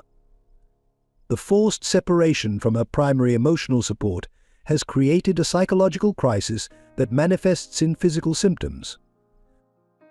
Philip, watching Brittany's continuing decline, finally reached his breaking point in the sterile hospital corridor. He confronted Rachel Thompson, who had returned for another attempt to document the situation. "Are you satisfied now?" he demanded. "Is this enough proof of the damage you've caused?" Rachel's only response was to make another note in her ever-present file. Days passed, and while Brittany's physical condition stabilized somewhat, her emotional state remained fragile. She would spend hours staring out the hospital window as if searching for someone in the distance. The child psychologist noted that her drawings, when she could be convinced to attempt them, showed only broken hearts and separated figures. A particularly heartbreaking moment came when Brittany, in a brief moment of lucidity, asked Philip a question that cut to the heart of the matter. If love is supposed to be good, why does it hurt so much? The question left him speechless, confronting the fundamental cruelty of a system that could turn a child's capacity for love into a source of such profound suffering. The story of Denise and Brittany broke in the Boston Globe on a Sunday morning, the headline reading "Separated Sisters, the Hidden Cost of Foster Care Politics." Within hours, the article went viral, touching hearts and igniting outrage across social media platforms. Local news stations picked up the story, featuring interviews with former Hope Haven residents who shared similar experiences of forced separation. The image of Brittany in her hospital bed, clutching a photo of Denise, became a powerful symbol of a system that prioritized procedure over human connection. A grassroots movement emerged almost overnight to keep sisters together. Started trending on social media, with thousands sharing their own stories of sibling separation in the foster care system. Former foster children, adoptive parents, and child welfare advocates began organizing protests outside the county courthouse. Community leaders stepped forward to support the cause. Local church groups organized prayer vigils outside Hope Haven, while university students staged peaceful demonstrations at Riverside Youth Center. The City Council announced an emergency session to review foster care policies regarding sibling relationships. Philip's corporate connections proved invaluable as business leaders joined the campaign. CEOs wrote open letters supporting reform, and several major companies offered to establish scholarship funds for older foster children seeking adoption. But the corporate pressure added weight to the growing demand for systemic change. Local artists created a mural on a downtown building depicting Denise and Brittany's story, their joined hands stretching across the wall as a symbol of unbreakable bonds. The artwork became a gathering point for supporters and a powerful visual representation of the movement's message. Professional organizations began speaking out. The American Academy of Child and Adolescent Psychiatry issued a statement about the psychological importance of maintaining sibling bonds in foster care. Child welfare experts published opinion pieces challenging the practice of separating siblings for convenience. The media attention reached its peak when a national morning show featured Amy Peterson sharing her story about Rachel Thompson, alongside interviews with other victims of similar separations. The broadcast sparked a nationwide conversation about reform in the foster care system. Support poured in from unexpected places. A group of retired judges formed an advocacy committee to review similar cases and propose legislative changes. Law firms offered pro bono services to help reunite separated siblings, and mental health professionals volunteered counseling services. The groundswell of public support transformed the narrative from a single case into a movement for systemic change. What had begun as one family's struggle became a catalyst for examining how the foster care system approached sibling relationships and older child adoption. Through it all, Philip worked tirelessly to channel the public attention constructively. He established a foundation dedicated to supporting sibling groups in foster care, ensuring that the momentum would continue beyond his daughter's case. The community's response demonstrated that Denise and Brittany's story had touched a deep chord in the public consciousness. Their struggle highlighted universal themes about family, love, and the human need for connection that transcended the specific details of their case. As public pressure mounted, even those who had initially supported Rachel's position began to reconsider. The wave of personal stories and expert testimony made it increasingly difficult to defend policies that treated sibling relationships as disposable conveniences rather than essential bonds. The media spotlight and community support created an environment where change seemed not just possible but inevitable. What had started as one man's fight to adopt two sisters had evolved into a movement that would reshape how society viewed and valued sibling relationships in foster care. Sitting in the dimly lit hospital room watching Brittany's restless sleep, Philip Mason experienced an epiphany that would fundamentally change his perspective on family and love. The steady beeping of medical monitors provided a rhythm to his thoughts as he confronted the truth he had been avoiding. He pulled out his wallet and looked at the worn photo of Sarah, his lost daughter, that he always carried. For the first time, he saw clearly how his grief had colored his initial intentions with Brittany. He had been seeking to replace what was lost, to recreate a family that could never truly be restored. "I've been so blind," he whispered to himself, watching Brittany's chest rise and fall with each troubled breath. He realized that his focus on recreating his lost family had made him complicit in destroying another. The irony struck him hard in his attempt to heal his own pain. He had contributed to inflicting similar pain on two innocent souls. The realization deepened as he recalled Brittany's artwork from her early days at his mansion. She had always drawn two figures, never one, but he had chosen to see only what he wanted to see. Her art hadn't been incomplete, it had been telling a truth he refused to acknowledge. A nurse entered to check Brittany's vitals, commenting on how the child seemed to breathe easier when holding the photo of herself and Denise. Something about this simple observation broke through Philip's final defenses. Family wasn't about replacing what was lost, it was about opening your heart to new love while honoring what came before. He thought about Sarah, really thought about her, for the first time in years. His daughter had always wanted a sister, had dreamed of sharing her room, her toys, her life with a sibling. Would she have wanted him to separate two sisters who had found each other against all odds? The monitors beeped steadily as Philip made his way to the window, looking out at the Boston skyline. His mansion, which he had so carefully prepared for one child, suddenly seemed emptier than ever. He had been trying to fill it with a replacement when what it really needed was to become a home for a new kind of family. Eleanor Mitchell found him there hours later, still standing by the window. "You know," she said gently, "sometimes the families we choose are stronger than the ones we're born into." Her words crystallized everything Philip had been feeling. He turned to face her, his decision already made. "I've been trying to recreate the past instead of building a future," he admitted. "These girls don't need someone to separate them or to make them into something they're not. They need someone to protect their bond, to give them a place where they can grow together." Looking at Brittany's sleeping form, Philip saw not just a child who reminded him of Sarah, but a complete person with her own needs, her own love, and her own family bonds. The realization brought both pain and liberation: pain at recognizing his earlier blindness, and liberation in finally seeing the truth. "Sarah would have loved them both," he said softly, touching his daughter's photo one last time before putting it away. This wasn't about replacing her, it was about honoring her memory by opening his heart to love in a new way. The breakthrough came unexpectedly through Amy Peterson, the very teenager whose failed adoption 15 years ago had triggered Rachel Thompson's crusade against older foster children. Now 31, Amy arrived at Philip's office clutching a folder of old documents that would expose the dark truth behind Rachel's actions. "I need to tell you what really happened," Amy began, her hands trembling as she spread photographs and letters across Philip's desk.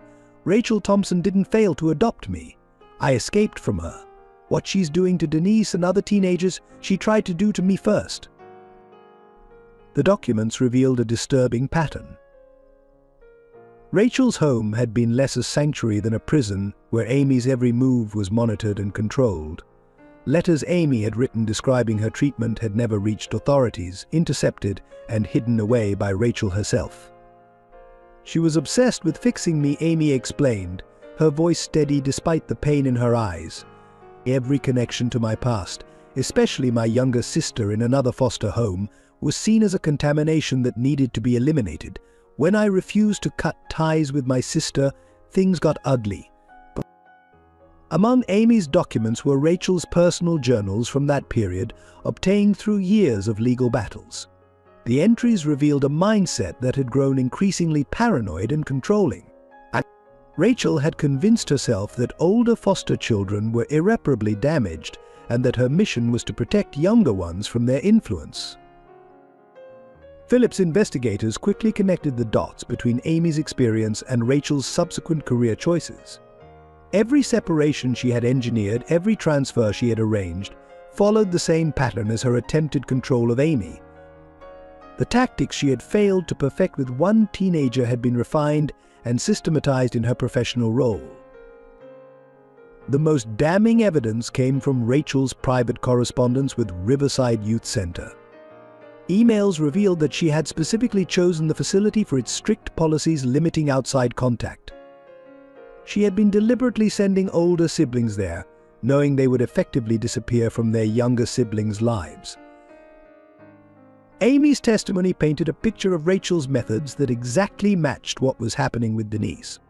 She starts by isolating the older child, Amy explained.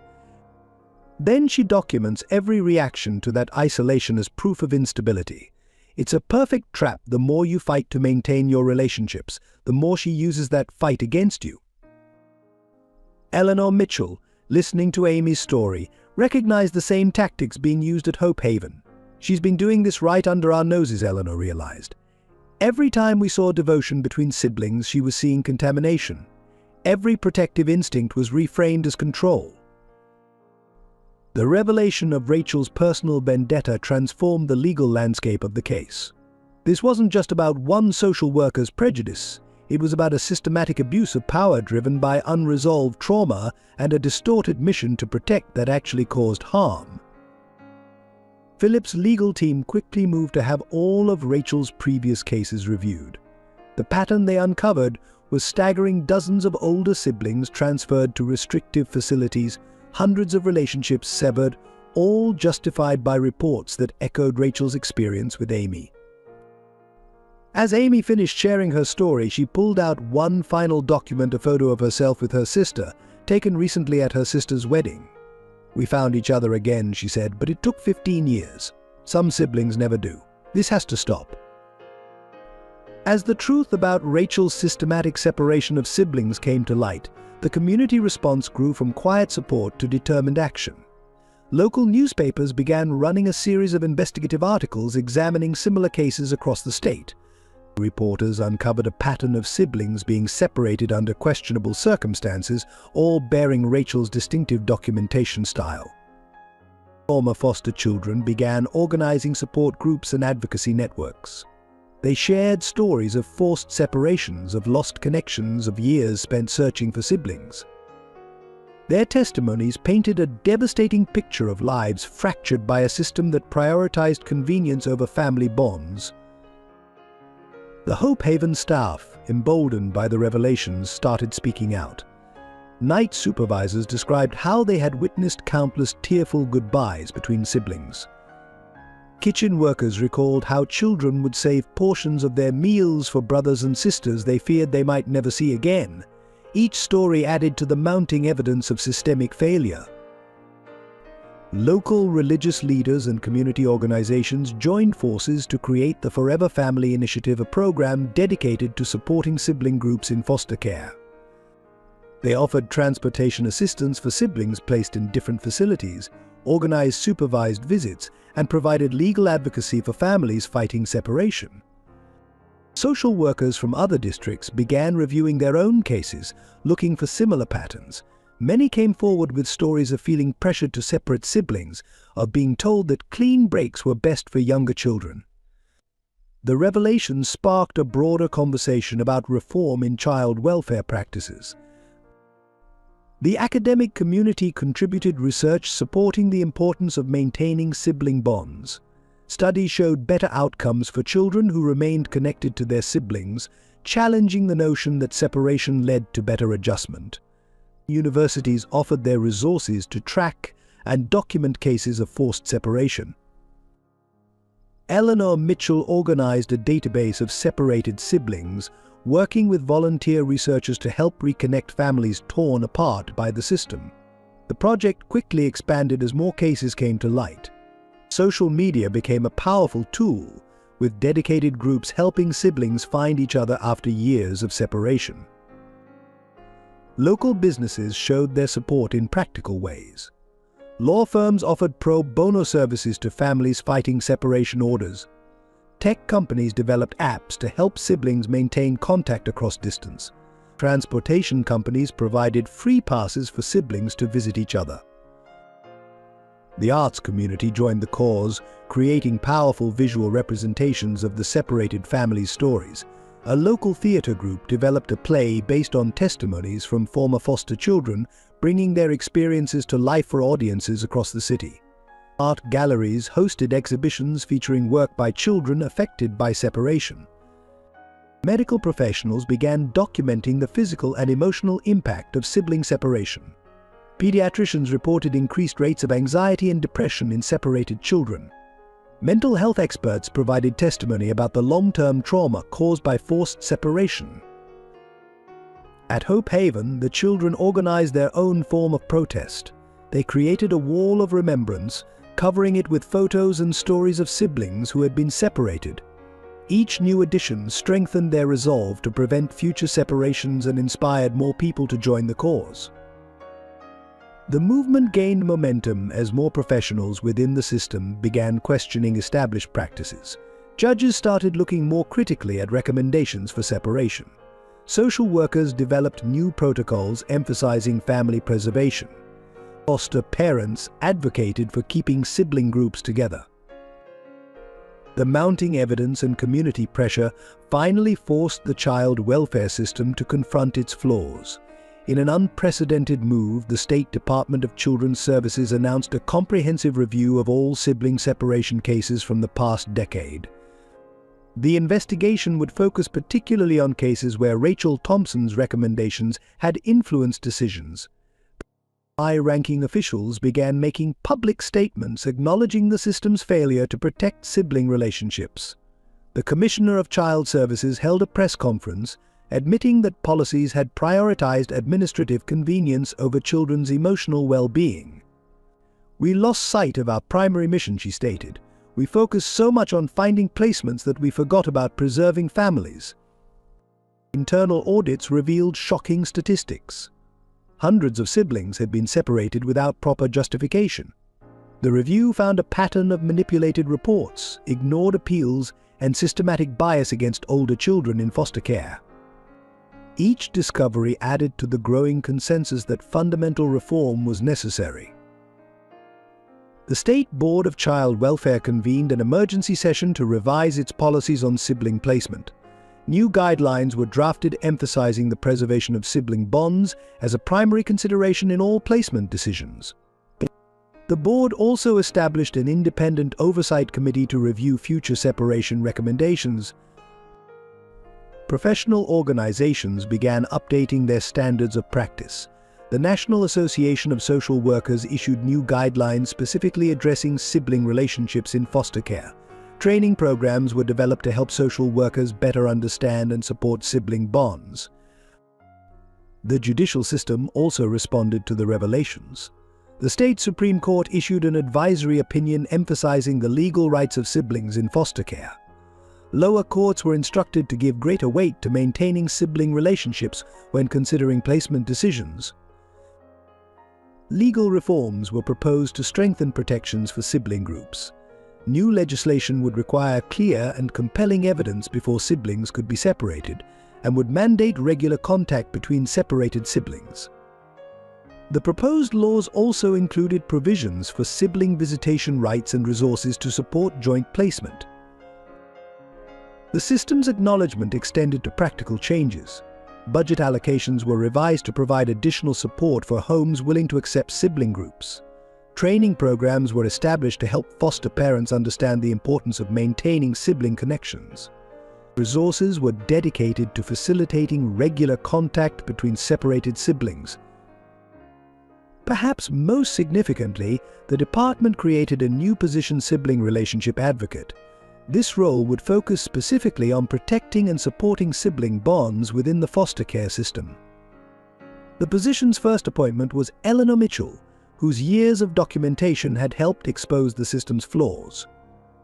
Orphan became a model for new practices in sibling care.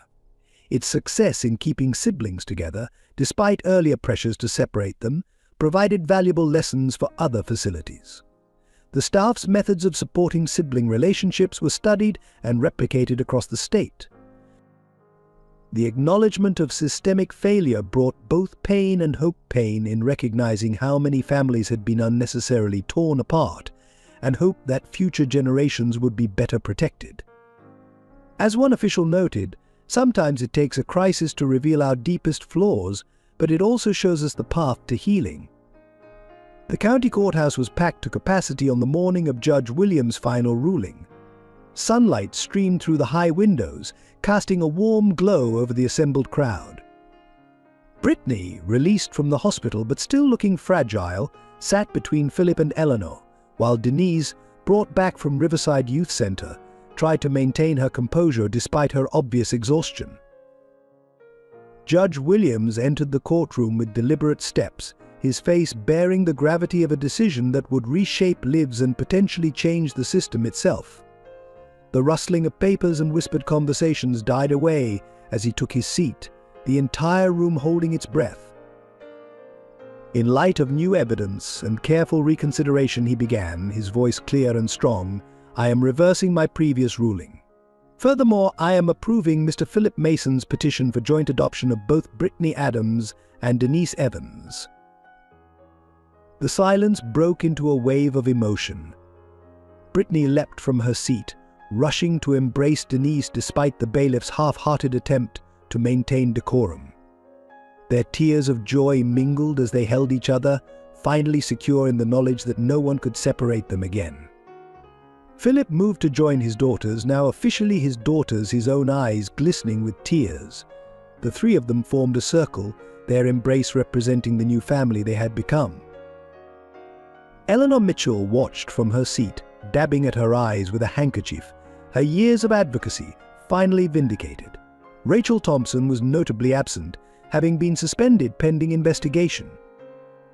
Her empty chair served as a symbol of the old system that had prioritized rules over relationships, policy over people. The judge continued, his words carrying historic weight. This case has revealed serious flaws in how we evaluate sibling relationships in foster care. Love does not always follow traditional patterns, and our system must evolve to recognize and protect bonds that form through choice as well as blood. As he spoke, Brittany pulled out her sketchbook, the first time she had drawn since Denise's transfer. With quick, sure strokes, she began creating a new picture, three figures holding hands under a bright sun, their smiles radiating joy. It was the first time she had drawn herself with more than one other person.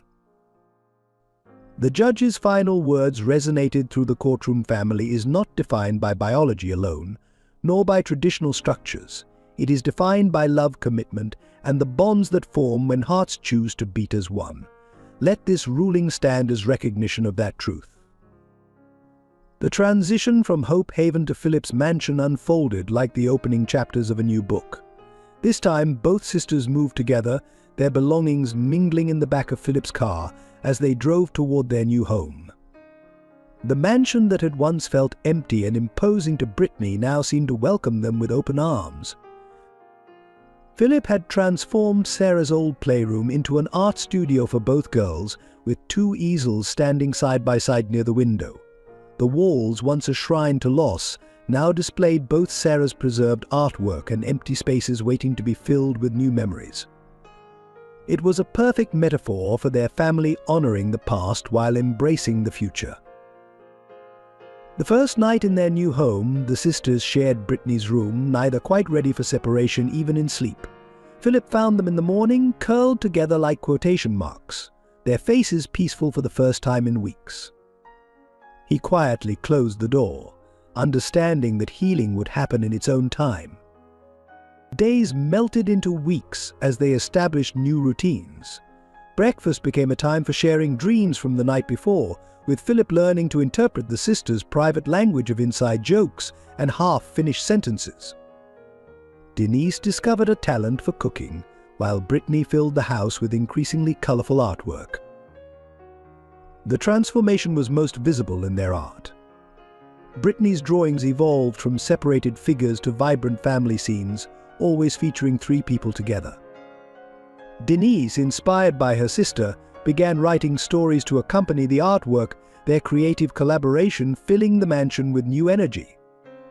School presentations became family events, with both girls attending each other's performances and Philip beaming proudly from the audience.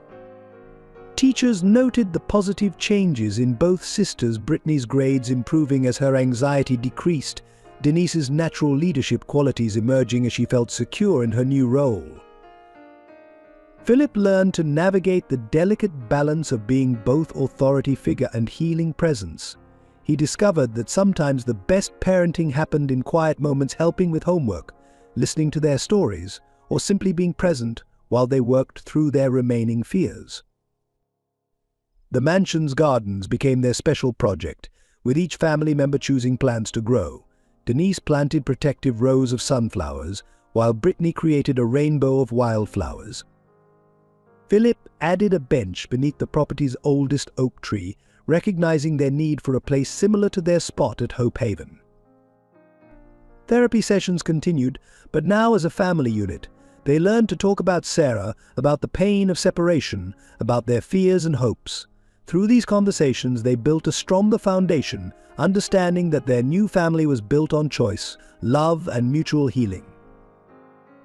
1 year after the adoption, Philip Mason stood at a podium in the newly renovated community center. announcing the launch of the Forever Sisters Foundation. Beside him, Denise and Brittany held hands, their presence a testament to the power of love over bureaucracy, of family bonds over system constraints. The Foundation's mission was clear: to protect and support sibling relationships in foster care. Its first initiative provided legal assistance to families seeking to adopt sibling groups, ensuring that no other children would face the battle they had endured. Philip had dedicated a significant portion of his fortune to this cause, turning their personal victory into hope for others. The program expanded rapidly, establishing support groups for separated siblings, funding research into the importance of maintaining family bonds, and creating advocacy networks to challenge outdated policies. Denise, despite her young age, became a powerful speaker at Foundation events, her story inspiring others to fight for their own families. Brittany's artwork became the Foundation's symbol, a simple drawing of two hands clasped together, representing the unbreakable bond between siblings. Her piece is now hung in foster care offices across the state, silent reminders of what was truly at stake in every decision about sibling placement. Eleanor Mitchell joined the Foundation's board of directors, bringing decades of experience and wisdom to their mission. Under her guidance, they developed training programs for social workers, emphasizing the importance of preserving sibling relationships and recognizing the different forms family love can take. The impact rippled outward. State legislators began reviewing policies on sibling separation, using the Mason case as a catalyst for reform. Other states followed suit, recognizing that the best interests of children often meant keeping siblings together, regardless of age differences or traditional adoption preferences. But Rachel Thompson's case led to a broader investigation of similar practices nationwide. The revelation of her vendetta sparked a movement to ensure that personal bias couldn't override professional judgment in child welfare decisions. Her actions, though damaging, ultimately led to stronger protections for foster children. The Foundation's most powerful work happened in quiet moments, reuniting long-separated siblings, supporting joint adoptions, and creating spaces where foster children could maintain their family bonds. Each success story added to the growing evidence that love in all its forms deserved protection and respect. On the anniversary of their adoption, the Mason family gathered in their garden under the oak tree that had become their own special place. Denise, now preparing for college but determined to stay close to home, and Brittany, blossoming into a talented young artist, sat with Philip as the sun set. "Do you know what I've learned?" Philip asked, watching his daughters with pride. "Family isn't about replacing what's lost or fitting into someone else's mold. It's about making room in your heart for new love while honoring the bonds that already exist." The message of their story spread far beyond their community. It spoke to universal truths about the nature of family, the power of perseverance, and the importance of fighting for what matters most. Their journey showed that sometimes the most beautiful families are formed not through biology or bureaucracy, but through choice and love.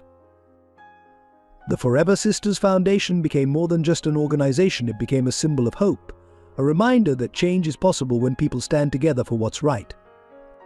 Through their work, countless other sibling groups found the support they needed to stay together or reunite after separation. Eleanor Mitchell's voice captured the moment perfectly as she watched them leave. "Sometimes the families we choose are the ones that teach us the most about love." The sisters' journey had not just ended in victory, it had opened the door for countless others to follow. The transition from Hope Haven to Philip's mansion unfolded like the opening chapters of a new book. This time both sisters moved together, their belongings mingling in the back of Philip's car as they drove toward their new home. The mansion that had once felt empty and imposing to Brittany now seemed to welcome them with open arms. Philip had transformed Sarah's old playroom into an art studio for both girls, with two easels standing side by side near the window. The walls, once a shrine to loss, now displayed both Sarah's preserved artwork and new pieces created by both sisters, a visual testament to how love can grow and change while still honoring what came before. Their story became a beacon of hope for others facing similar struggles.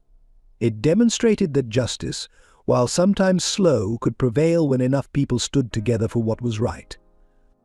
More importantly, it showed that family bonds, whether formed by birth or choice, deserve protection and respect. In the end, their victory wasn't just about keeping two sisters together. It was about changing how society viewed and valued family relationships. It proved that love doesn't always follow traditional patterns, that healing can come in unexpected forms, and that sometimes the families we choose are as strong as the ones we're born into. As their story continues to inspire others, one truth remains clear: family is not defined by blood or legal documents, but by the connections we forge through love, understanding, and unwavering support. The Mason family stands as living proof that when we open our hearts to new possibilities, we can create something beautiful from even the most challenging circumstances. Their journey from tragedy to triumph reminds us all that sometimes the most profound changes begin with a simple act of love, like a teenage girl comforting her scared little sister, or a grieving father learning to open his heart again. In the end, it's these moments of connection that truly define what it means to be a family. If this story of sisterly love and triumph touched your heart, we invite you to join our storytelling community. Share your thoughts and experiences in the comments below. Your voice matters in this conversation about family, love, and justice.